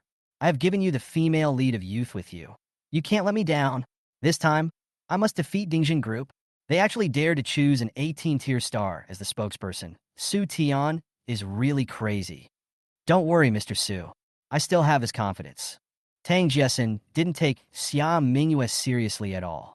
She has the endorsement of Dinkuan Group and the female lead of Youth With You. It is a foregone conclusion that her career will reach new heights. By then, even Chun-Li will have to bow down to her. I don't know if it was intentional, but Youth With You chose to be officially announced at the same time as Questioning the Heart. The casting lists of both sides are full of well-known figures in the industry, which can be said to be a luxurious lineup, but judging from the comments below, there are many more people who are optimistic about Youth With You than the Heart. After all, the director of Questioning the Heart is not famous in the industry, and the plot is not mainstream at the moment. So many people are not interested in it. When the internet was in an uproar, Chun-Li was having a party at home with a few sisters. These media outlets really piss me off. Lin Mimyan pushed Su Hao's stroller back and forth, complaining quietly. They also said that President Su deliberately invested in bad dramas to launder money. What's so bad about our self-reflection? They really don't know anything and just talk nonsense. Perhaps influenced by the voices on the internet, Lin Mimyan pushed the stroller faster and faster, making Su Hao dizzy. Stop, stop, stop. Are you trying to shake me to death? Stop shaking. Youth With You will soon be over, and then you won't be angry anymore. Chun-Li held back her smile and pulled the stroller over, soothing him. Then you should give your best and try to make a hit drama. Our Su family is now the largest investor in the Heart. How much we can earn depends entirely on you. To say that they're the largest investor is a bit conservative. The Su family can be regarded as the only investor of Questioning the Heart. In other words, the Su family will receive a large portion of the profits from this drama. Of course, if the investment is not recovered, the Su family will suffer huge losses. But Chun-Li believed in her son's ability to foresee things and had already imagined the scene of him counting money in his head. Chun-Li, I'm not saying anything discouraging. Jiang Ying walked over, her face somewhat sullen. I have no objection to you and Mian Mian starring in Conscience. But how can we let Su Corporation be the largest investor in Youth With You? It would be great to have these funds to invest in Youth With You. We will definitely make a lot of money that way. How about this? While there is still room for regret, you should quickly have someone contact the crew of Youth With You to see if you can get some investment for them as well. Otherwise, putting all your bets on a new drama is too risky. Jiang Ying analyzed the pros and cons to Chun-Li one by one, and Su Hao felt drowsy after listening to her.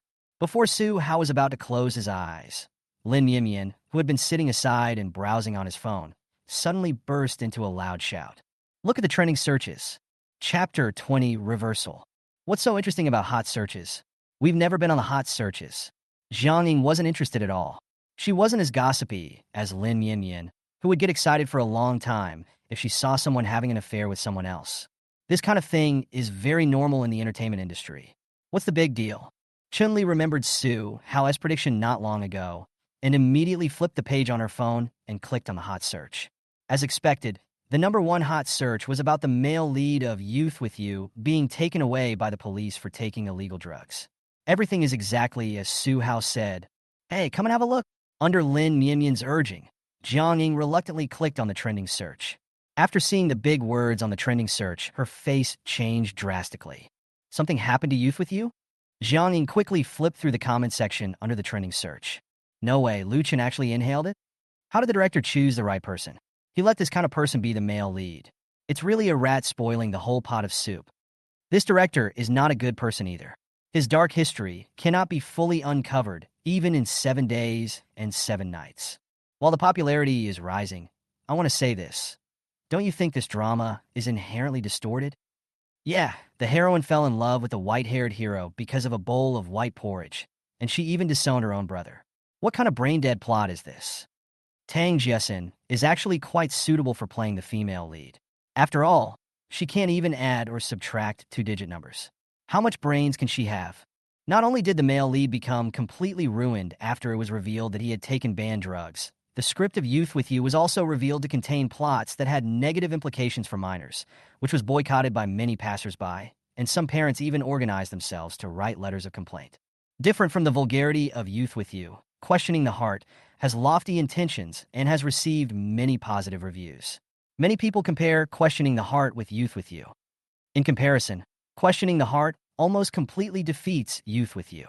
Yeah. Lin Yimian jumped up and hugged Su Hao from the stroller.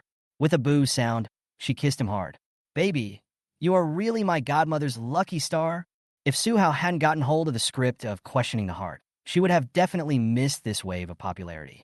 Although I don't know what kind of results The Conscience will achieve after its release, just looking at its current popularity, she has already won half the battle. Moreover, because Youth With You failed, the cast team of Youth With You was also affected, and the one who was scolded the most was Tang Jessen. If she had chosen Youth With You, she would be the one being scolded now. Su Hao didn't expect that Lin Yimyin would kiss him directly. An expression of extreme disgust immediately appeared on his little face, and he wiped the place where he was kissed with his little hand. The entire lipstick mark was immediately wiped off in half. This action made the girls laugh with their hands covering their lips. Jiang also came over and said, "It turns out that our Xiao Hao is afraid of being kissed." While teasing, she held Su Hao's little face and gave him a kiss with a bow sound. Su Hao's little face wrinkled instantly. The people present laughed even louder. After laughing enough, Jiangning asked Chun-Li, "By the way, Chun-Li, did your family not ask Tang Jessen to be the spokesperson?" Tang Jessen's reputation is not very good right now. Chun-Li glanced at her son, who was still trying to wipe off the lipstick marks on his face, and a loving smile curved up her lips. "Yeah, just a little bit."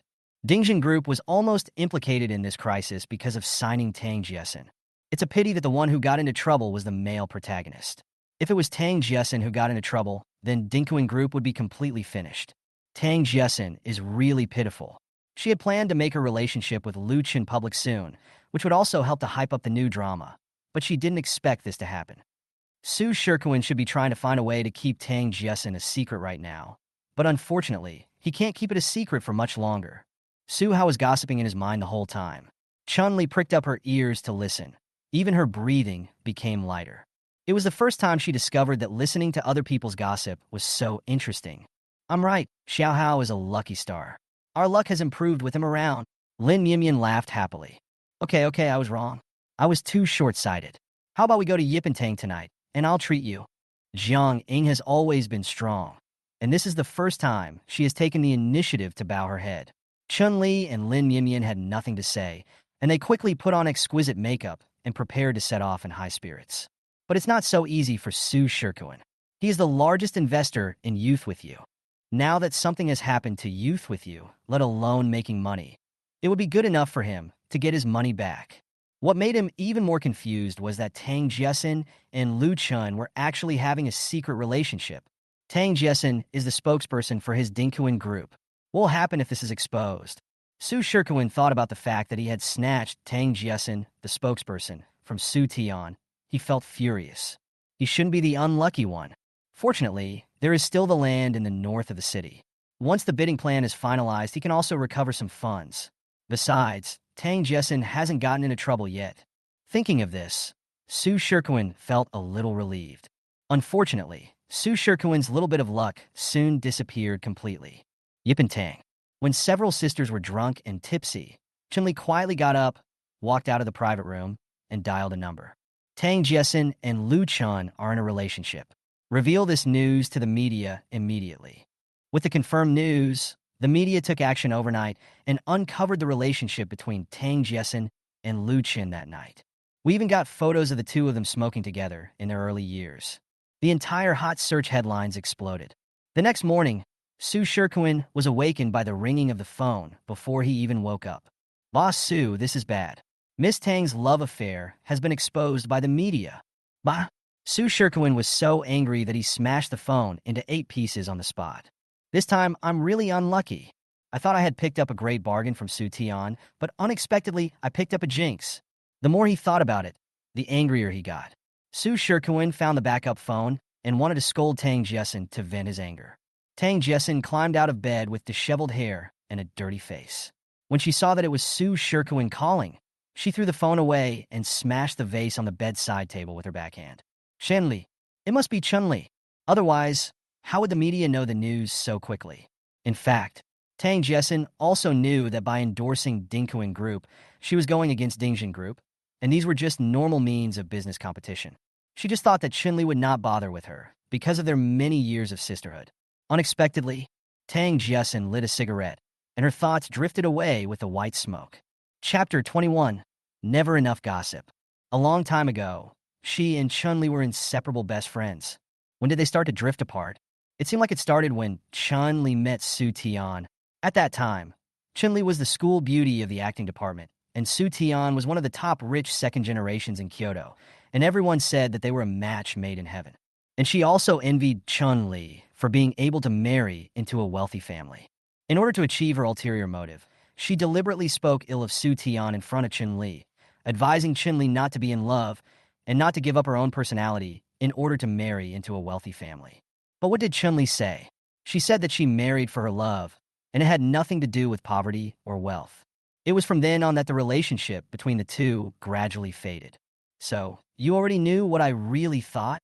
Do you know that she has never been sincerely caring about her best friend, but instead wanted to marry into a wealthy family and use the power of the Su family to sort of fame and fortune? What Tang Jessen didn't know was that at this moment, Chun-Li was listening to gossip about her, and she was listening with great interest. This woman is really bad. She keeps telling her bestie what a scumbag he is, but she wants to marry a rich man more than anyone else. Fortunately, my father was smart and had long seen that she was not an easy person to deal with, so he never paid any attention to her. The old man who was deceived by him later had a miserable life. He was already old and should have been enjoying his life, but not only did he lose all his property, but the two sons he gave birth to were not his own. It was so miserable.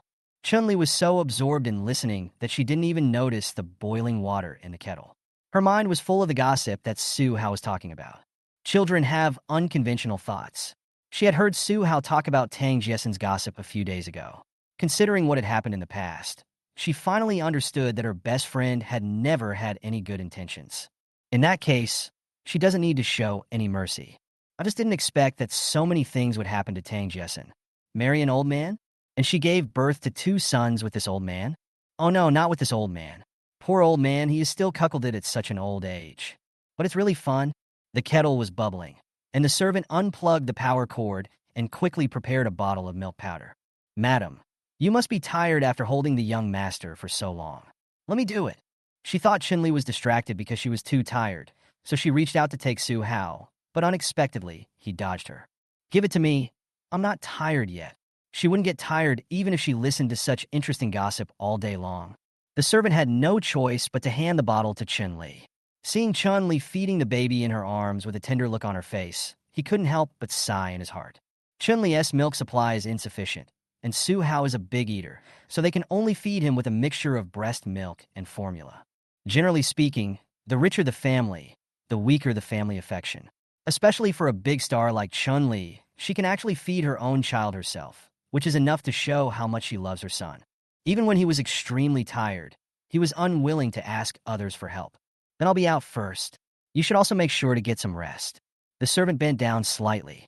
Yeah. Chun-Li nodded perfunctorily, but she was thinking in her heart that she wished she could stay up all night and listen to her son's gossip. Unfortunately, his son loves to sleep and spends almost half of the day sleeping. Before giving birth to Su Hao, she had also read parenting books. The book said that babies are full of energy and have no awareness of falling asleep on their own. They will cry every time they are sleepy, and then you have to coax them to sleep. Sometimes it is normal to coax them to sleep for an hour, so coaxing a baby to sleep is the most torturous thing. But her baby doesn't need to be coaxed to sleep at all. Instead, as a mother, she hopes that he can sleep less and tell her more interesting gossip. While I was quiet, the little one in my arms fell asleep again. Chun-Li couldn't bear to disturb her son's sleep, so she placed him gently in the cradle and sat beside him, resting her chin on her hand and looking at the baby in the cradle. Mom! Su Qingqing gently pushed the door open and poked half of her head in. What's wrong, Qingqing? Yes, there is a ghost. Su Qingqing's voice trembled, and her face turned pale. In the corridor of the basement, I saw a ghost. Knowing that her little daughter was always timid, Chun-Li didn't take it seriously. There are no ghosts in this world. But I saw it in the basement, and I heard the sound. Su Qingqing waved her hands and tried to describe. His voice is so scary, just like a gorilla in the zoo. You are just dazzled by your eyes. Your little head is full of random thoughts. You just made up the sound. There is no ghost at all. Su Qingqing lowered her head and walked out of the bedroom without saying a word, her back full of disappointment. Why didn't anyone believe her? She really saw a ghost. When Su Qingqing thought there was a ghost in the house, she was so scared that she couldn't sleep. She could only shrink in the corner, and would tremble at the slightest movement. When it was completely dark, the thump-thump sound of her heartbeat became more and more obvious. Su Qingqing was very scared, fearing that the ghost would fly out from behind the curtains and eat her in the next second. Ah! Su Qingqing covered her ears and ran all the way, not stopping until she reached the baby room. For some reason, with so many people in this family, when Su Qingqing was most scared and helpless, the first person she thought of was her little brother who was just born not long ago. I just don't know if my little brother will believe her. Little brother. Su Qingqing walked to Su Hao's bed and said aggrievedly, I saw a ghost. Actually, I don't know if it was a ghost, but I really heard it. That voice was so scary. I told the housekeeper about it, but he said I was talking nonsense. My mom also said I was just imagining things. No one believed me. I trust you, Dot. Su Hao was surprised. She knew that her little brother would believe her. Damn it. How could I forget such an important thing? Su Qingqing pricked up her ears, wanting to hear what Su Hao had to say. Although she is small, she is not stupid. The little brother seems to know some secret, and this secret must be related to the ghost in the basement. Little brother, do you think there is a ghost in the basement? Actually, you're not seeing things. There is something in the basement, but it is not a ghost. Chapter 22. The Dark Second Sister. Ching Ching. Suddenly someone called out in the quiet room. Su Qingqing subconsciously wanted to shout, but someone covered her mouth from behind. Whoa, whoa, whoa. It's me. Su Qingqing looked back in horror, and only felt relieved when she saw that it was someone she knew, and she kept patting her chest. Second sister, you scared me to death. Su Qingqing glanced at Su Hao. Qingqing, you are just dazzled. There are no ghosts in this world. If someone tells you there are ghosts, he is deliberately trying to scare you. Don't believe it. As she said that, Su Qingqing glared at Su Hao again. She has a baby face, like a white and tender little bun, with dark and bright eyes, slender eyebrows that are playful and cute, and a lovely cherry mouth, which makes her look very popular with the elders. But only Su Hao knew that this little girl was a glutinous rice dumpling stuffed with black sesame filling. She was as cute as she was evil. Su Hao was confused by Su Qingqing's hostility. It seemed that he didn't provoke this little girl. Besides, he didn't say there was a ghost. Little sister, I didn't say there was a ghost. I said there was someone in the basement. Believe it or not. Is there anyone in the basement? Su Qingqing snorted contemptuously. She didn't know why she could hear the little devil's thoughts. She had to think of a way. Block him. Otherwise, I have to listen to his nonsense all day long. It's so annoying. The most important thing is that this little kid actually called her little sister. She is obviously older than him. Su Hao's thoughts were interrupted by Su Qingqing's sudden entrance. Su Qingqing was a little unhappy. Hey, keep your voice down. Don't scare your little brother. If he's scared, then he's scared. You can only blame him for being timid. What does it have to do with me? Su Qingqing said nonchalantly. But, Su Qingqing wanted to refute, but she had always been afraid of Su Qingqing, and being stared at by those dark eyes, she was speechless. Okay, go back to bed. I'll go to the basement and tell you if there's anyone there. Su Qingqing was stunned. She didn't expect Su Qingqing to be so brave. Under the pressure of the other party's gaze, Su Qingqing reluctantly returned to her room. She originally wanted to resist, but when she thought about the consequences of angering Su Qingqing, she no longer had the will to resist. She could only shrink her neck and slip back to her room like a little mouse. After Su Qingqing left, Su Qingqing walked around the crib a few times, then suddenly bent down, looking straight at Su Hao with her dark eyes. Those were a pair of very beautiful eyes, but the diameter of the pupils was slightly large, and the color of the pupils was too dark, making the eyes look a little scary. If the person being stared at like this was Su Qingqing, she would have been scared to tears. I heard that babies can easily suffocate when they are asleep. Do you think that if I secretly strangle you to death, will Mom and Dad know it was me? Su Qingqing said sadly. Although Su Hao's body is that of a baby, his soul is that of an adult. In response to Su Qingqing's vicious threat, Su Hao just rolled his eyes silently. Little brat dot. Little brat? Su Qingqing opened her eyes wide in disbelief. This little brat wasn't scared by her at all, and even dared to call her a brat. Su Qingqing, that little devil, has to keep her tail between her legs in front of her, and this kid, who hasn't even been weaned yet, dares to call her a brat. I'm going to strangle you to death right now. Su Qingqing's tone became even more ferocious, trying to scare Su Hao. But to Su Hao, the little girl's voice sounded childish. Even though she pretended to be fierce, she didn't have the slightest deterrent effect. He turned over, leaving only a cold back view to Su Qinshin. If eyes had offensive power, Su Qinshin would have stared several holes into Su Hao's eyes long ago. Seeing that Su Hao really had no intention of paying attention to her, Su Qinshin walked out with a sullen face. When she reached the door, she stopped and looked back at Su Hao. Her childish voice was crisp and cold. "I will never admit that you are my brother. I only have Xiaodian as my brother. You drove Xiaodian away. I won't let you go." If she wasn't afraid of making her parents sad, she would strangle the brat to death right now. Su Hao yawned and felt speechless. However, thinking of the plot related to Su Qinshin, he also knew why Su Qinshin liked Su Tian so much. In fact, when Su Qinshin was very young, she was not as cute as she is now. She was a fat little girl who could hardly walk. At first, Qinli felt sorry for her daughter and couldn't bear to force her to lose weight. She waited until Su Qinshin was 5 years old. By then, she was so fat that she had to be carried by others to walk. The doctor also said that if she continued like this, Su Qinshin's life would be in danger. In desperation, Qinli could only force Su Qinshin to lose weight. Of course, Su Qinshin, who was still very young, couldn't stand it and often cried loudly because of hunger. Every time this happened, Su Tian would secretly hide the food in the refrigerator in the basement and let Su Qinshin go to the basement to eat it after everyone fell asleep. This sounds like a childhood sweetheart's love, but Su Hao, who possesses God's vision, knows that this matter is not as simple as it seems, but rather contains a huge conspiracy. In fact, Su Tian didn't steal things for you at all, but for another person hiding in the basement. The reason why he always asked you to come along was just to find someone to take the blame. This way, even if you were discovered, everyone will think you were cheating.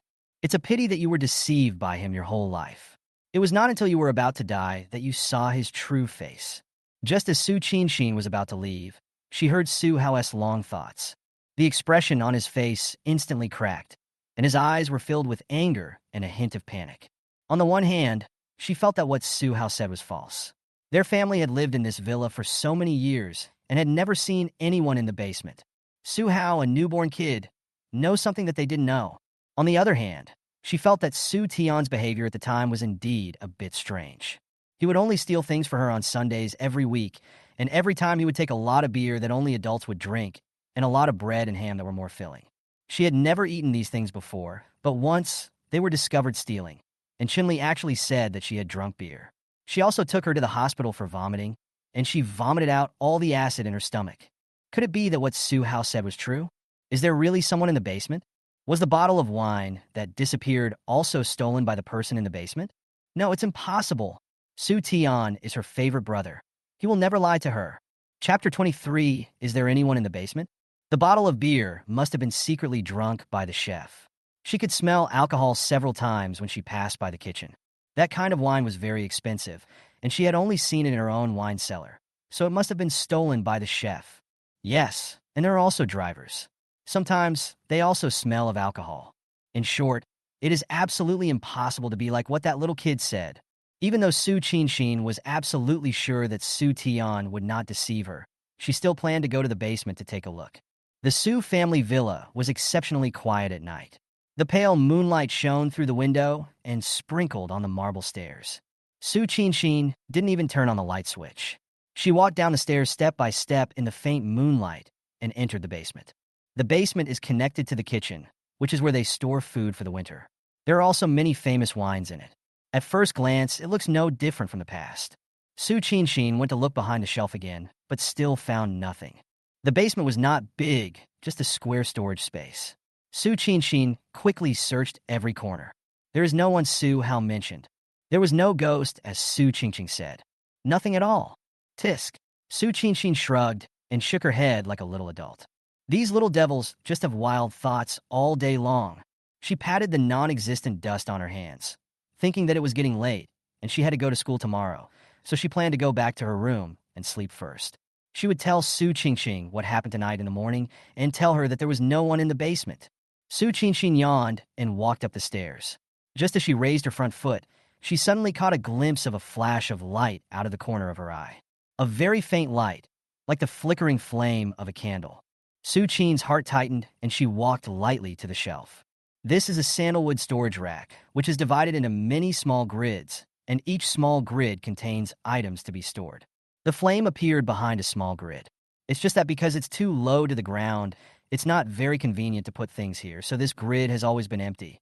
Su Qinshin slowly moved closer and reached her hand through the grid to touch it. Who would have thought that just this slight touch would cause the entire shelf to shake?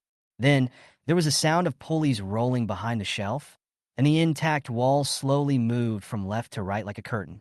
After this wall was removed, another basement appeared behind the shelves. Su Qinshin covered her mouth in astonishment. Her family had lived here for so many years, but they didn't know there was a basement in the basement, and she peeked inside and found obvious signs that someone had lived there. So, what the kid said about there being someone in the basement was true. And what Su Qinshin said about hearing noises in the basement was also true. Su Qinshin put the mechanism back to its original position, ran out of the basement, and ran all the way to the baby room. Only then did she breathe a sigh of relief and leaned against the door, gasping for breath. It's really strange. Why is there another basement in the basement? Mom and Dad never told me about it. Su Qinshin muttered to herself, raising her eyelids and glancing at Su Hao. In fact, it is not a basement, but a shelter designed by the first owner to escape the war. However, now that it is a peaceful time, this design is rather useless. The previous owner may have thought it was unlucky, so he concealed this design when selling the house.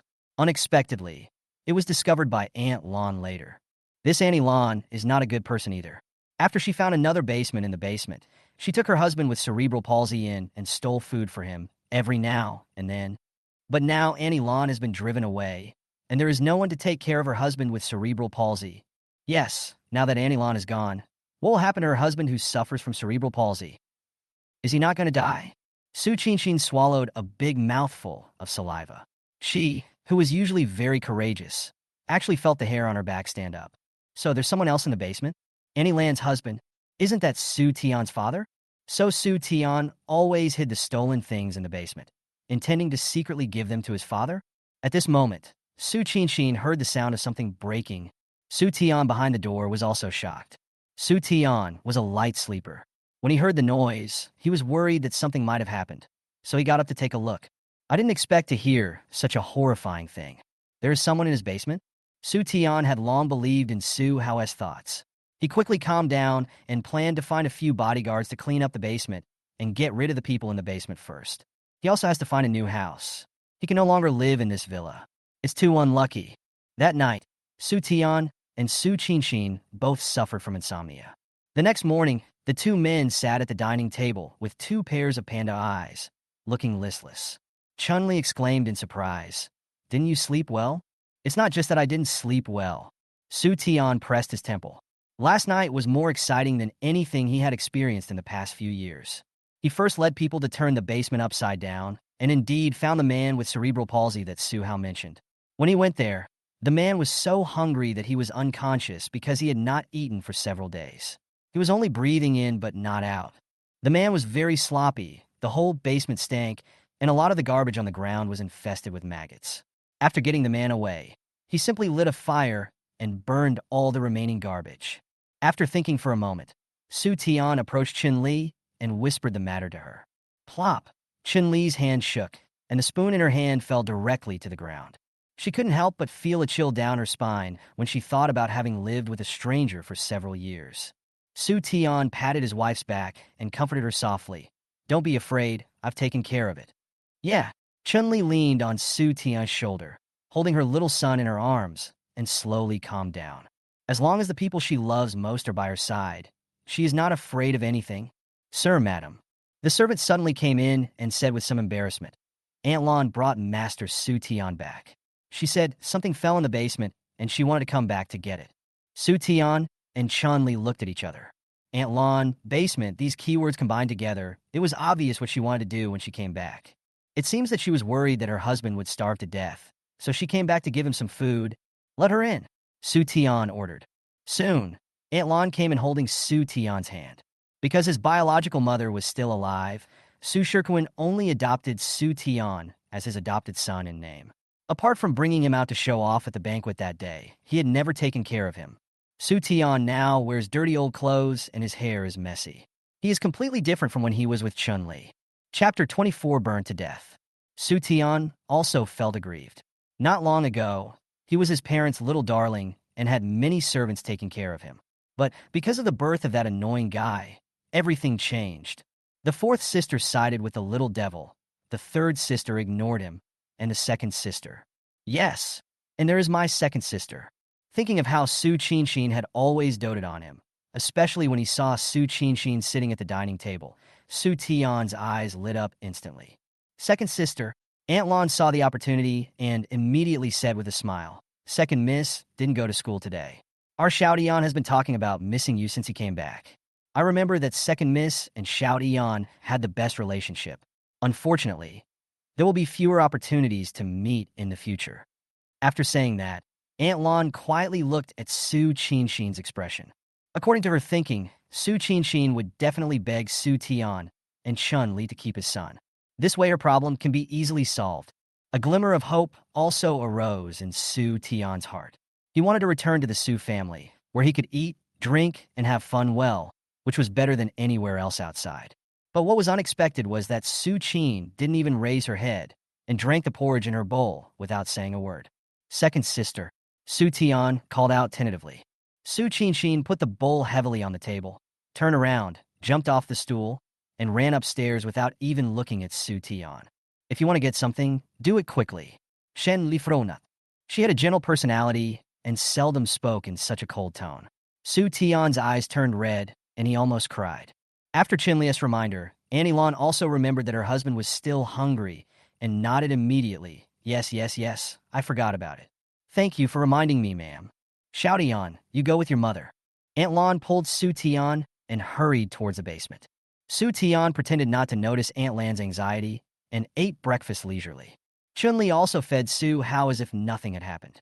The picture of the family of three together was extremely harmonious. After a few minutes, Aunt Lon came out with Su Tian in a panic. Her face was pale. Obviously, she was frightened. How can I not be afraid when my husband is gone? Didn't find a thing? Su Tian asked knowingly. No. Chun-Li pretended to be regretful. There was a fire in the basement a few days ago. It might have been burned to ashes. When she heard the word fire, Aunt Lan's face turned even paler and her whole body was shaky, as if she was going to fall down in the next second. There's a fire. No wonder she smelled a burnt smell when she entered the basement. It turned out to be a fire. Isn't his man? Chun-Li stirred the milk in the cup and said, "What did you lose? If it's something valuable, I can help you contact the insurance company." Aunt Lon felt a sharp pain in her heart, but she pretended to be fine. No, it's not expensive. If someone found out that she was hiding someone in the basement, things would get really out of control. Anyway, the person has been burned to death, so she can only accept her fate. Xiaotian, let's go. Little Su Tian was also a little scared. He knew there was someone in the basement. The mother next to him also said that the person was his father. Now that the basement was on fire, wouldn't her father be burned to death? Eat more. We'll take Xiaohao and Qinqin to Disney in the afternoon. Su Tian smiled and picked up a fried egg for Chun-Li. You should drink more milk. This is the fresh milk delivered this morning. Look, you've lost weight. Chun-Li poured Su Tian a glass of milk. The two of them didn't care about Aunt Lan's pain at all and acted as if they were living a peaceful life. For Aunt Lan, this is like rubbing salt into the wound. She just lost her husband. But these two are still here being affectionate with each other. Aunt Lan took Su Tian out of the Su family villa unwillingly, her old face looking gloomy and terrifying. Mom, I also want to go to Disney. Seeing Aunt Lan's horrified expression, Su Tian swallowed back the second half of the sentence he was about to say. As for Su Tian, after Aunt Lan left, he and Chun-Li both put away the smiles on their faces. Annie Lan will never know in her life that I have sent her husband to a mental hospital. Su Tian lowered his eyes and showed a cold smile. Alive but unable to see each other, this is the punishment for deceiving us. Chun-Li nodded. Of course, she would not have the slightest sympathy for someone who had sucked so much blood in her home. It's really strange. How come my two cheap parents suddenly came to their senses?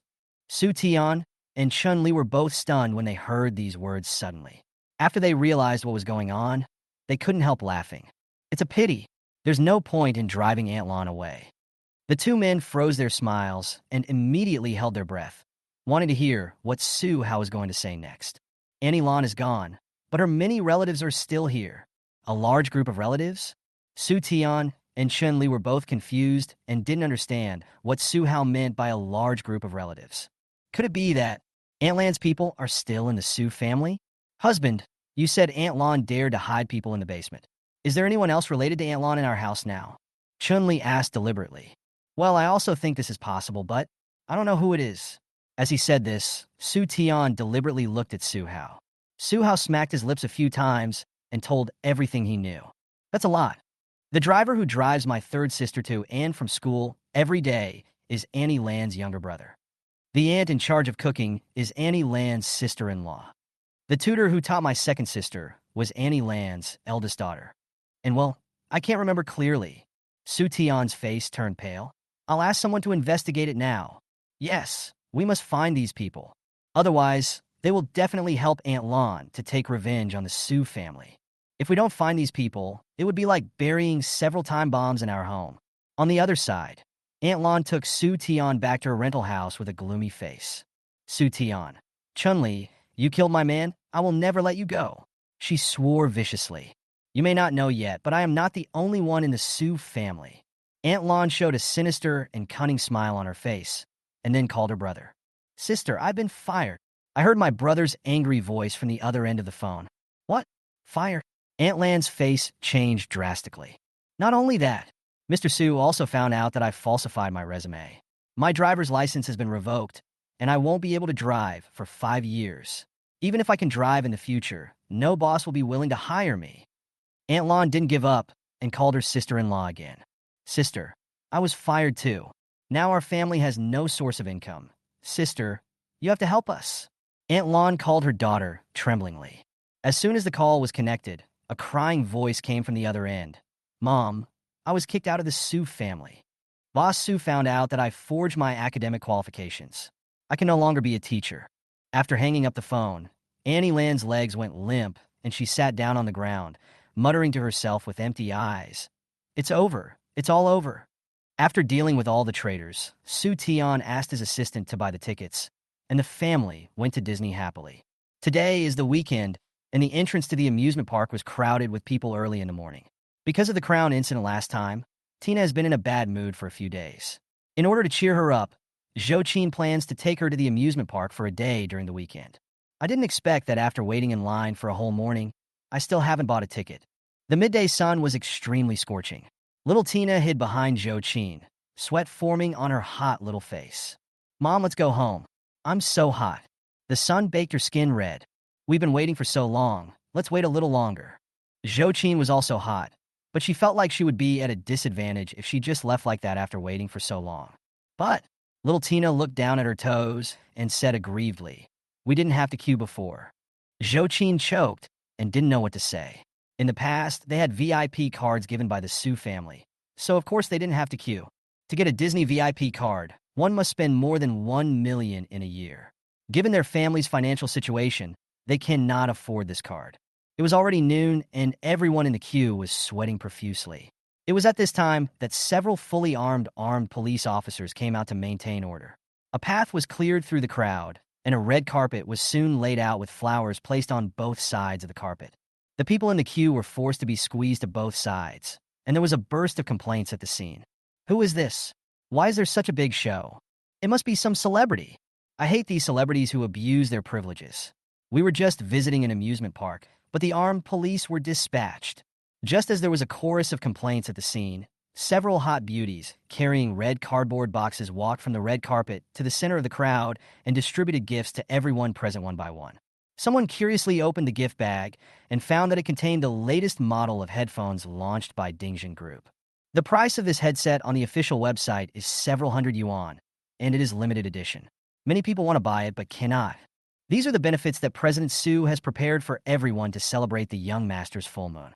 There is also a discount card in the gift bag. With this card, you can buy the latest products of Dingjin Group at a 20% discount. The female assistant distributed the gift bags to everyone in turn. No complaints were heard at the scene, and everyone was shocked by Su Tian's generosity.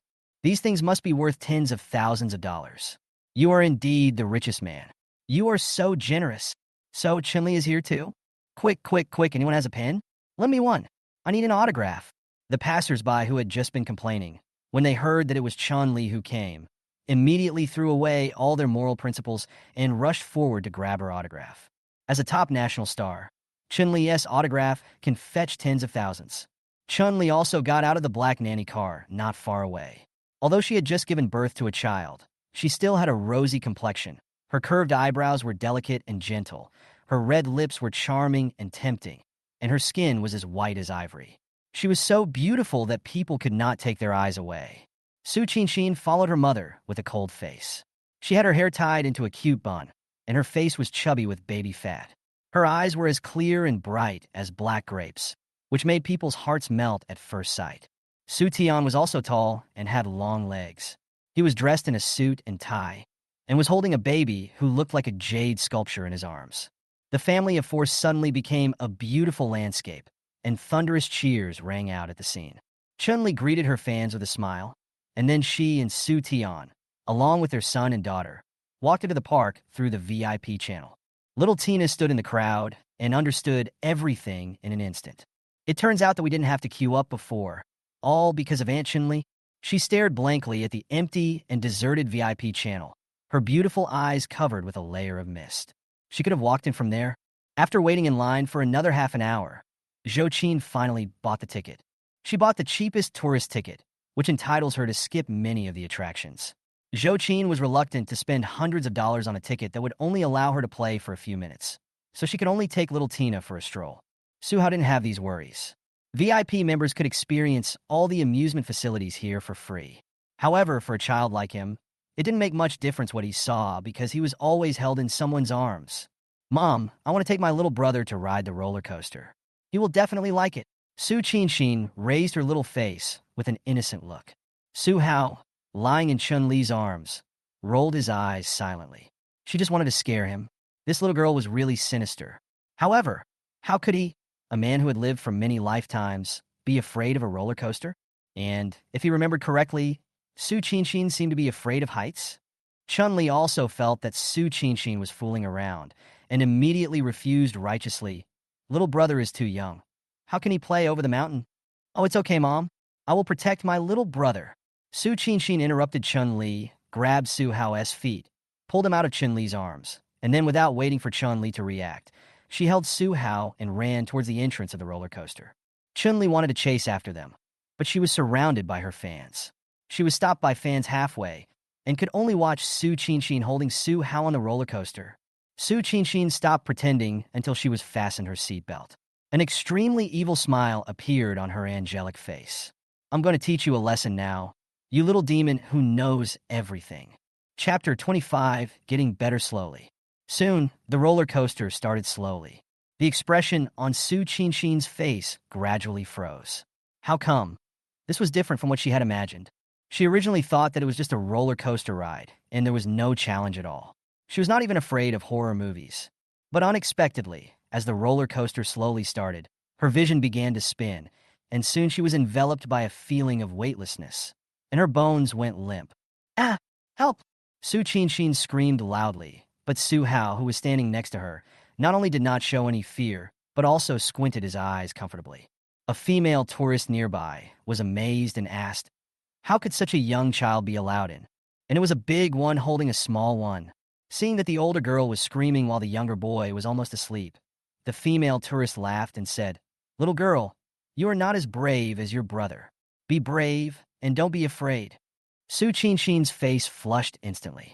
She wanted to look less scared, but she couldn't overcome the fear in her genes. She was so scared that she wanted to cry. She looked at Su Hao in her arms tremblingly, not believing that he was not afraid at all. Why isn't it over yet? How boring. This speed is too slow. This is to appease a child. Su Qianxin, who was almost scared to tears. After waiting for a long time for the roller coaster to stop, Su Qianxin vomited with a wow. Fearing that the horrible thing would start again, she crawled down with tears still hanging in the corners of her eyes. Qianxin.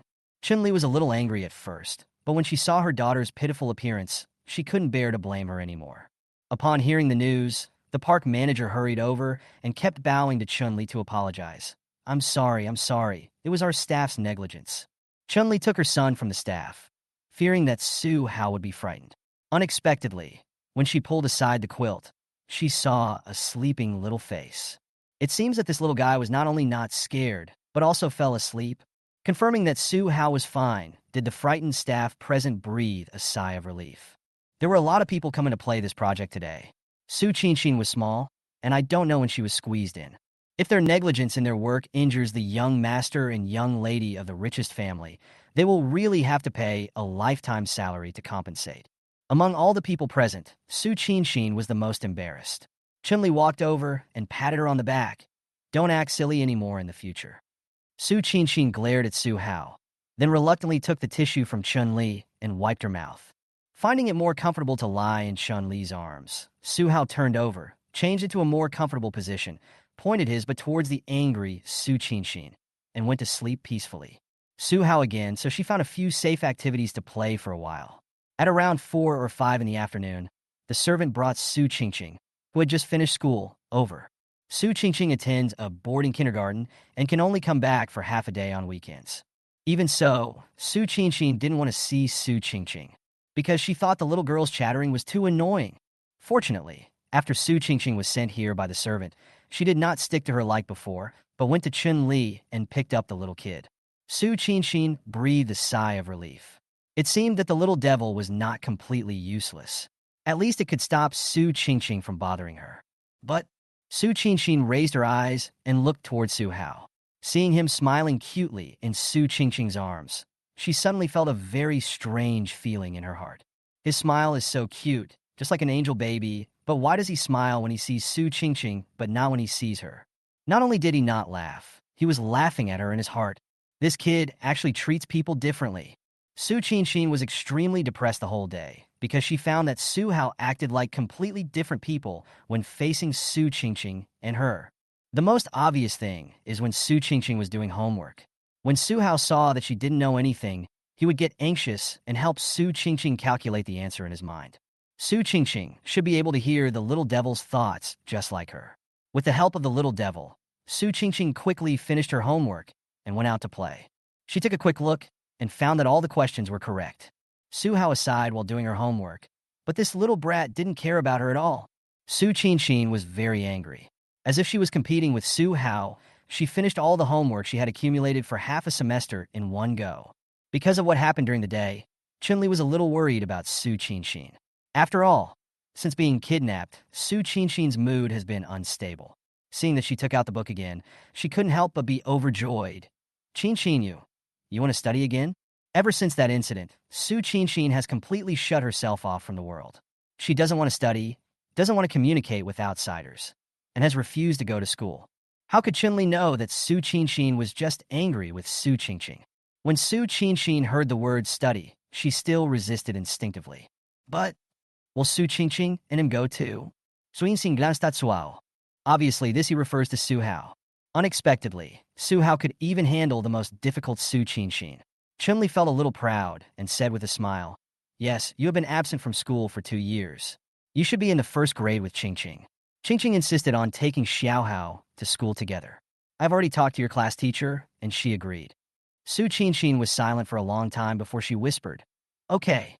When the Su family learned that Su Qianxin was going to school, the whole family suddenly became lively, and the happiest ones were Chun-Li and Su Tian. Chun-Li picked up the sleeping Su Hao and kissed him gently on the face. It seems that things at home have gradually gotten better since this child was born.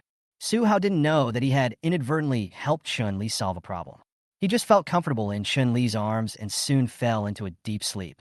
He slept very soundly. Unfortunately, he was woken up by bursts of scolding before he had slept for long. "Who told you to drive Xiaotian away?" Su Hao slowly opened his eyes and saw a woman in her 50s, leaning on a cane and knocking on the floor. Her wrinkled face turned red with anger. It's normal for a child to not make mistakes. Are you really going to drive Xiaotian away just because of such a small matter? Chun-Li frowned and said, "Mom, please keep your voice down. Xiao Hao just fell asleep." Su Tian couldn't help but refute. "Mom, that's not a small matter. Qingqing was almost killed by him." Chapter 26 Awakening. It's normal for little boys to be naughty. I think you just forgot about Xiaotian now that you have your own son.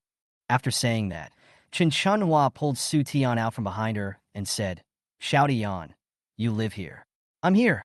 Who dares to drive you away?" Unexpectedly, Chunhua brought Su Tian with her.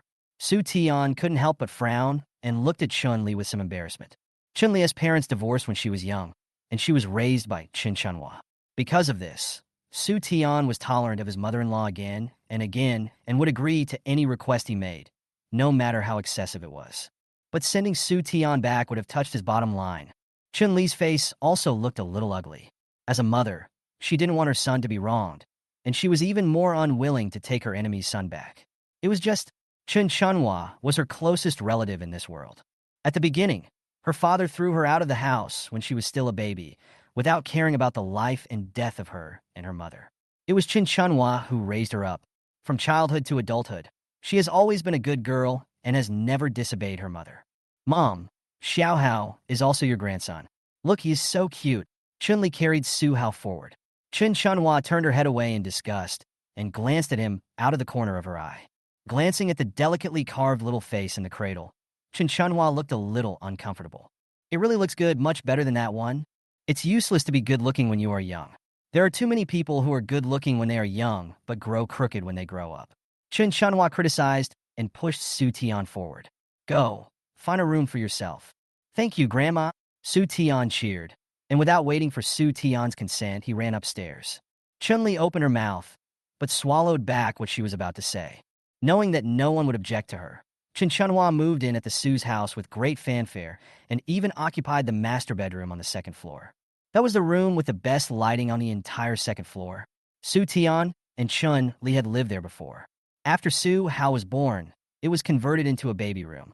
As soon as Chunhwa came, she wanted to bring Su Tian to live in. Chun-Li looked embarrassed. Mom, you could live in the master bedroom if you wanted, but now we have Xiao Hao, and he needs some sun. You should move to the opposite side. It's also, I live here. Chunhwa patted the table, not wanting to give in. Why does a child need to live in such a big room? When you were a child, I brought you up in a rental house of less than 20 square meters, but I still raised you, didn't I? Kids nowadays are so spoiled. Yes, you raised your daughter in a rental house of less than 20 square meters, but you supported another family in a bigger house. You are really great. Chun-Li paused and even forgot to be angry. Supporting another family. What does this mean?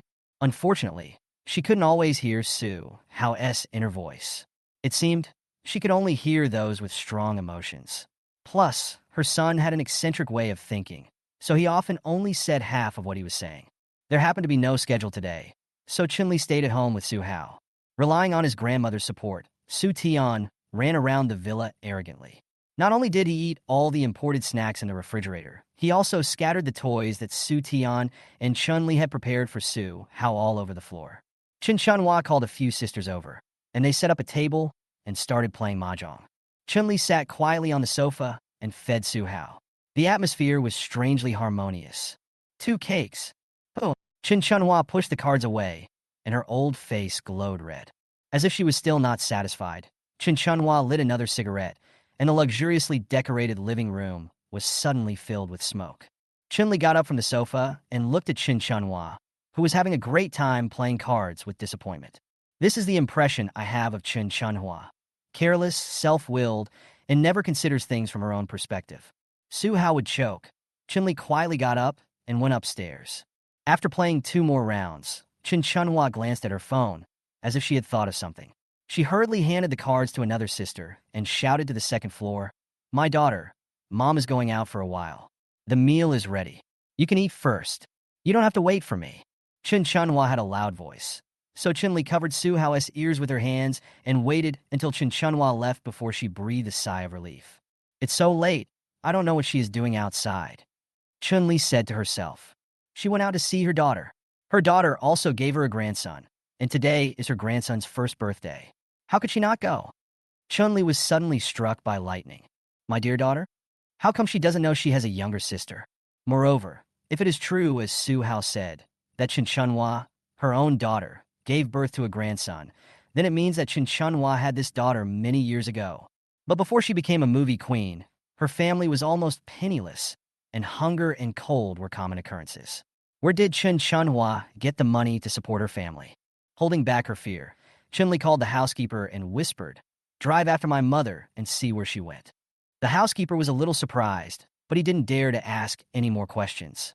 He quietly followed Chunhwa in his car before she left. As time passed, Chun-Li felt extremely tortured. She could only walk back and forth in the room. Her hands were unconsciously clenched and beads of sweat appeared on her forehead. About an hour later, the mobile phone on the table vibrated. Chun-Li immediately grabbed the phone and opened the screen, and found that it was a recording file and video sent by the housekeeper. Chun-Li opened the recording file with trembling fingers. "Mom, why are you here so late at night? Today is Xiaoyu's birthday. How can I, as her grandmother, not come? You're here. Why are you bringing something? It's so valuable. I can't accept it, Mom. Take it back and keep it for yourself. I got these from the Su family. The Su family has money, so just let them buy more. This longevity lock is made of pure gold, right? And this silver anklet is really exquisite, with rubies on it. The Su family is very rich, Mom. If you have the chance, take more. Anyway, the Su family is rich. Longevity lock, silver anklet." Chun-Li immediately opened the locker, and after searching for a while, she found that those things were indeed missing. "Why did you steal that when you could steal anything else?" Chun-Li's eyes turned red and tears fell. Those were the full moon gifts that Su Tian prepared for Su Hao. He specially invited a top designer from Country F to create them. The gems used were also extremely precious, and many of them were unique pieces in the world. Chapter 27 more exciting. "Don't be sad. You still have me. I will always love you, Mom." Chun-Li burst out laughing, wiped her tears, leaned over, and kissed her son's face, her heart full of sweetness. If her original family brought her half a life of suffering, then Su Hao was the treasure given to her by God to heal all the traumas of her first half of life. "Don't be sad. Go watch the video. It must be more exciting." Chun-Li then remembered that there was a video, so she put Su Hao back into the stroller, picked up her phone, and opened the video. Having listened to the recording, Chun-Li thought she would not lose her composure no matter what she saw. However, after clicking on the video, she was still shocked by the scene in it. The shooting angle was outdoors. First, an ambiguous gasp was heard in the camera, followed by a scene of lovemaking that was too painful to watch. The two people seemed to be playing the floor-to-ceiling window play.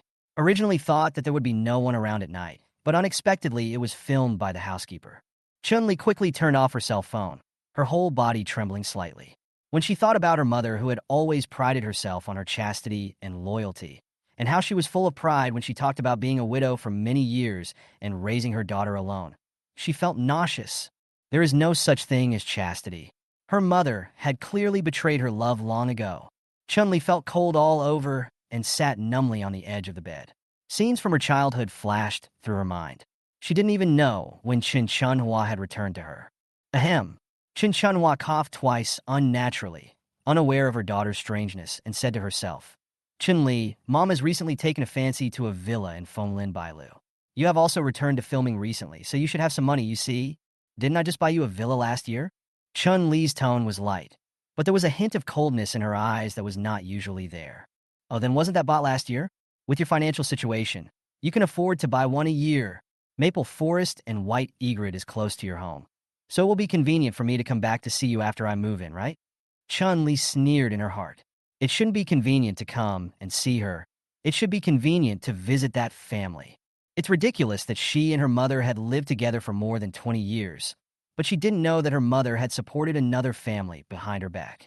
And he even used the stolen things to celebrate the birthday of that little bastard. "Mom, do you know when my birthday is?" Chun-Li asked without any context, tears in her beautiful eyes. This, perhaps because she felt that it was wrong for a mother to forget her daughter's birthday. Qin Chunhua patted her head and pretended to be regretful. "Mom is old and can't remember a lot of things. Your birthday. I clearly kept it in my mind, but who knew you would forget it just like that?" Chun-Li turned her back, tears streaming down her beautiful cheeks, and her heart felt as if it was being pricked by needles.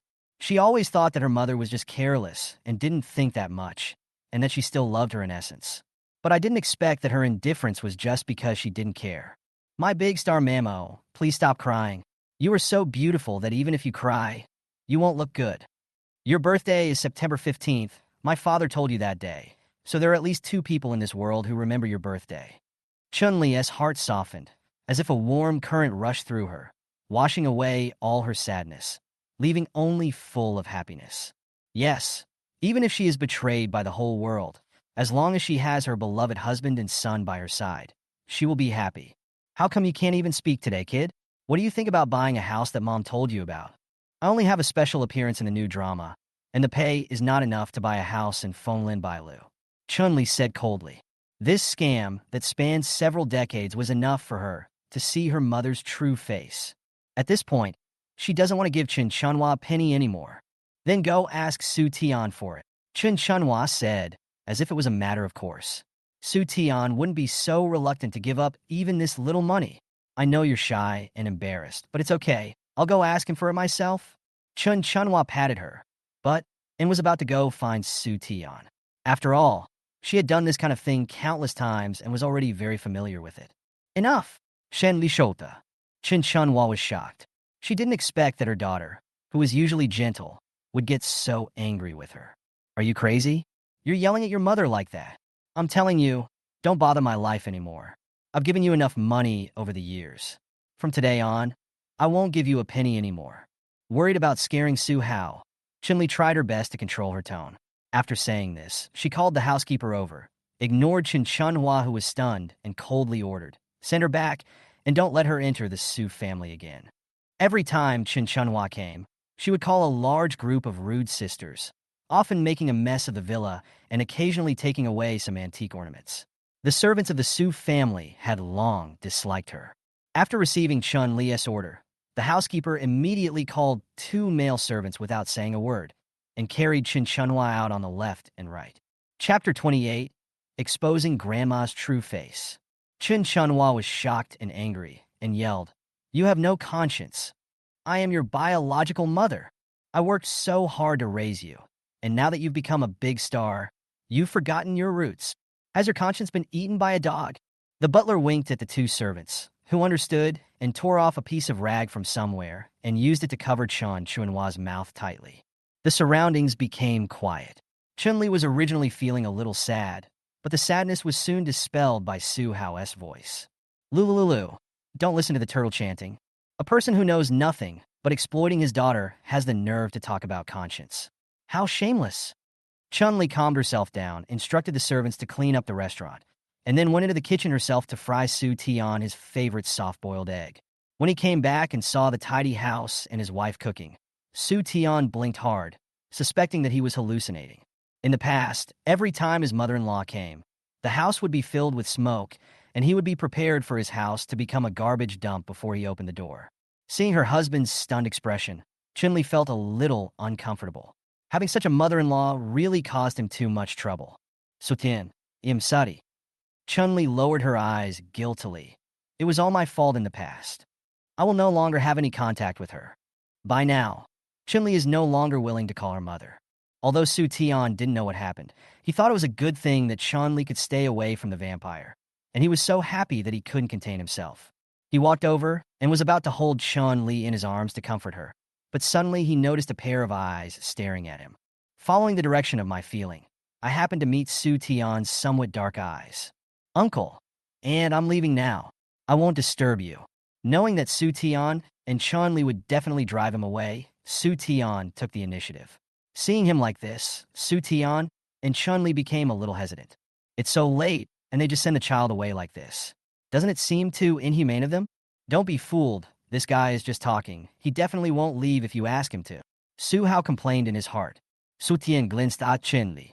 In the subtle atmosphere, he tentatively asked, "Then, shall I ask the driver to take you away?" Unexpectedly, Su Tian did not play by the rules at all. Su Tian's expression changed slightly, and his face turned red before he squeezed out a few words. "But it's dark outside." It was obvious that he didn't want to leave. Chun-Li also understood and felt a chill in her heart. He was so scheming at such a young age.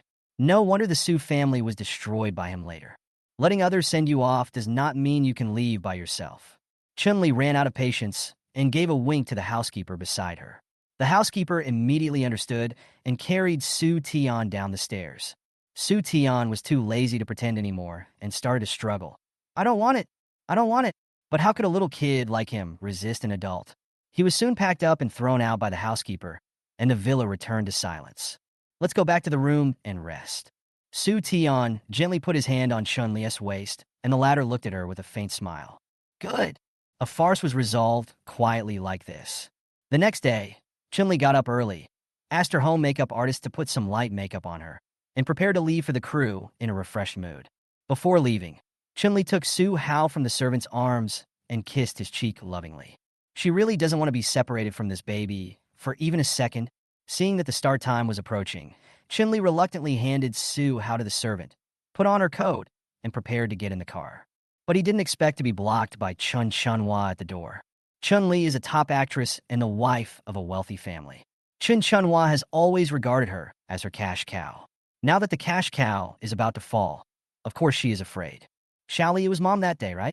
Chun Chunhua forced out a flattering smile and then took out a pair of little tiger shoes from the cloth bag on her arm. Look, this is what mom sewed for Xiao Hao, stitch by stitch, and it took a whole month. And you always say that mom doesn't care about you. They were a pair of exquisitely crafted little tiger shoes with unique and cute embroidery. Even Chun-Li was amazed when she saw them. As far as she could remember, she had never seen Chun Chunhua doing needlework, and she didn't expect that Chun Chunhua actually had such skills. Chun-Li stretched out her hand and was about to take the little tiger shoes when she heard Su Hao, who was held in the arms of a servant behind her, complaining softly. I only take the shoes that others can't wear. I don't want them. Only then did Chun-Li remember that Chun Chunhua's other daughter also gave her a grandson. Could it be that? Chun-Li took the shoes with suspicion and looked through them casually with her hands. Sure enough, she found a few faint milk stains on the soles. These shoes were really worn by someone else. Chun-Li's heart sank, and when she looked at Chun Chunhua again, there was only disappointment in her eyes.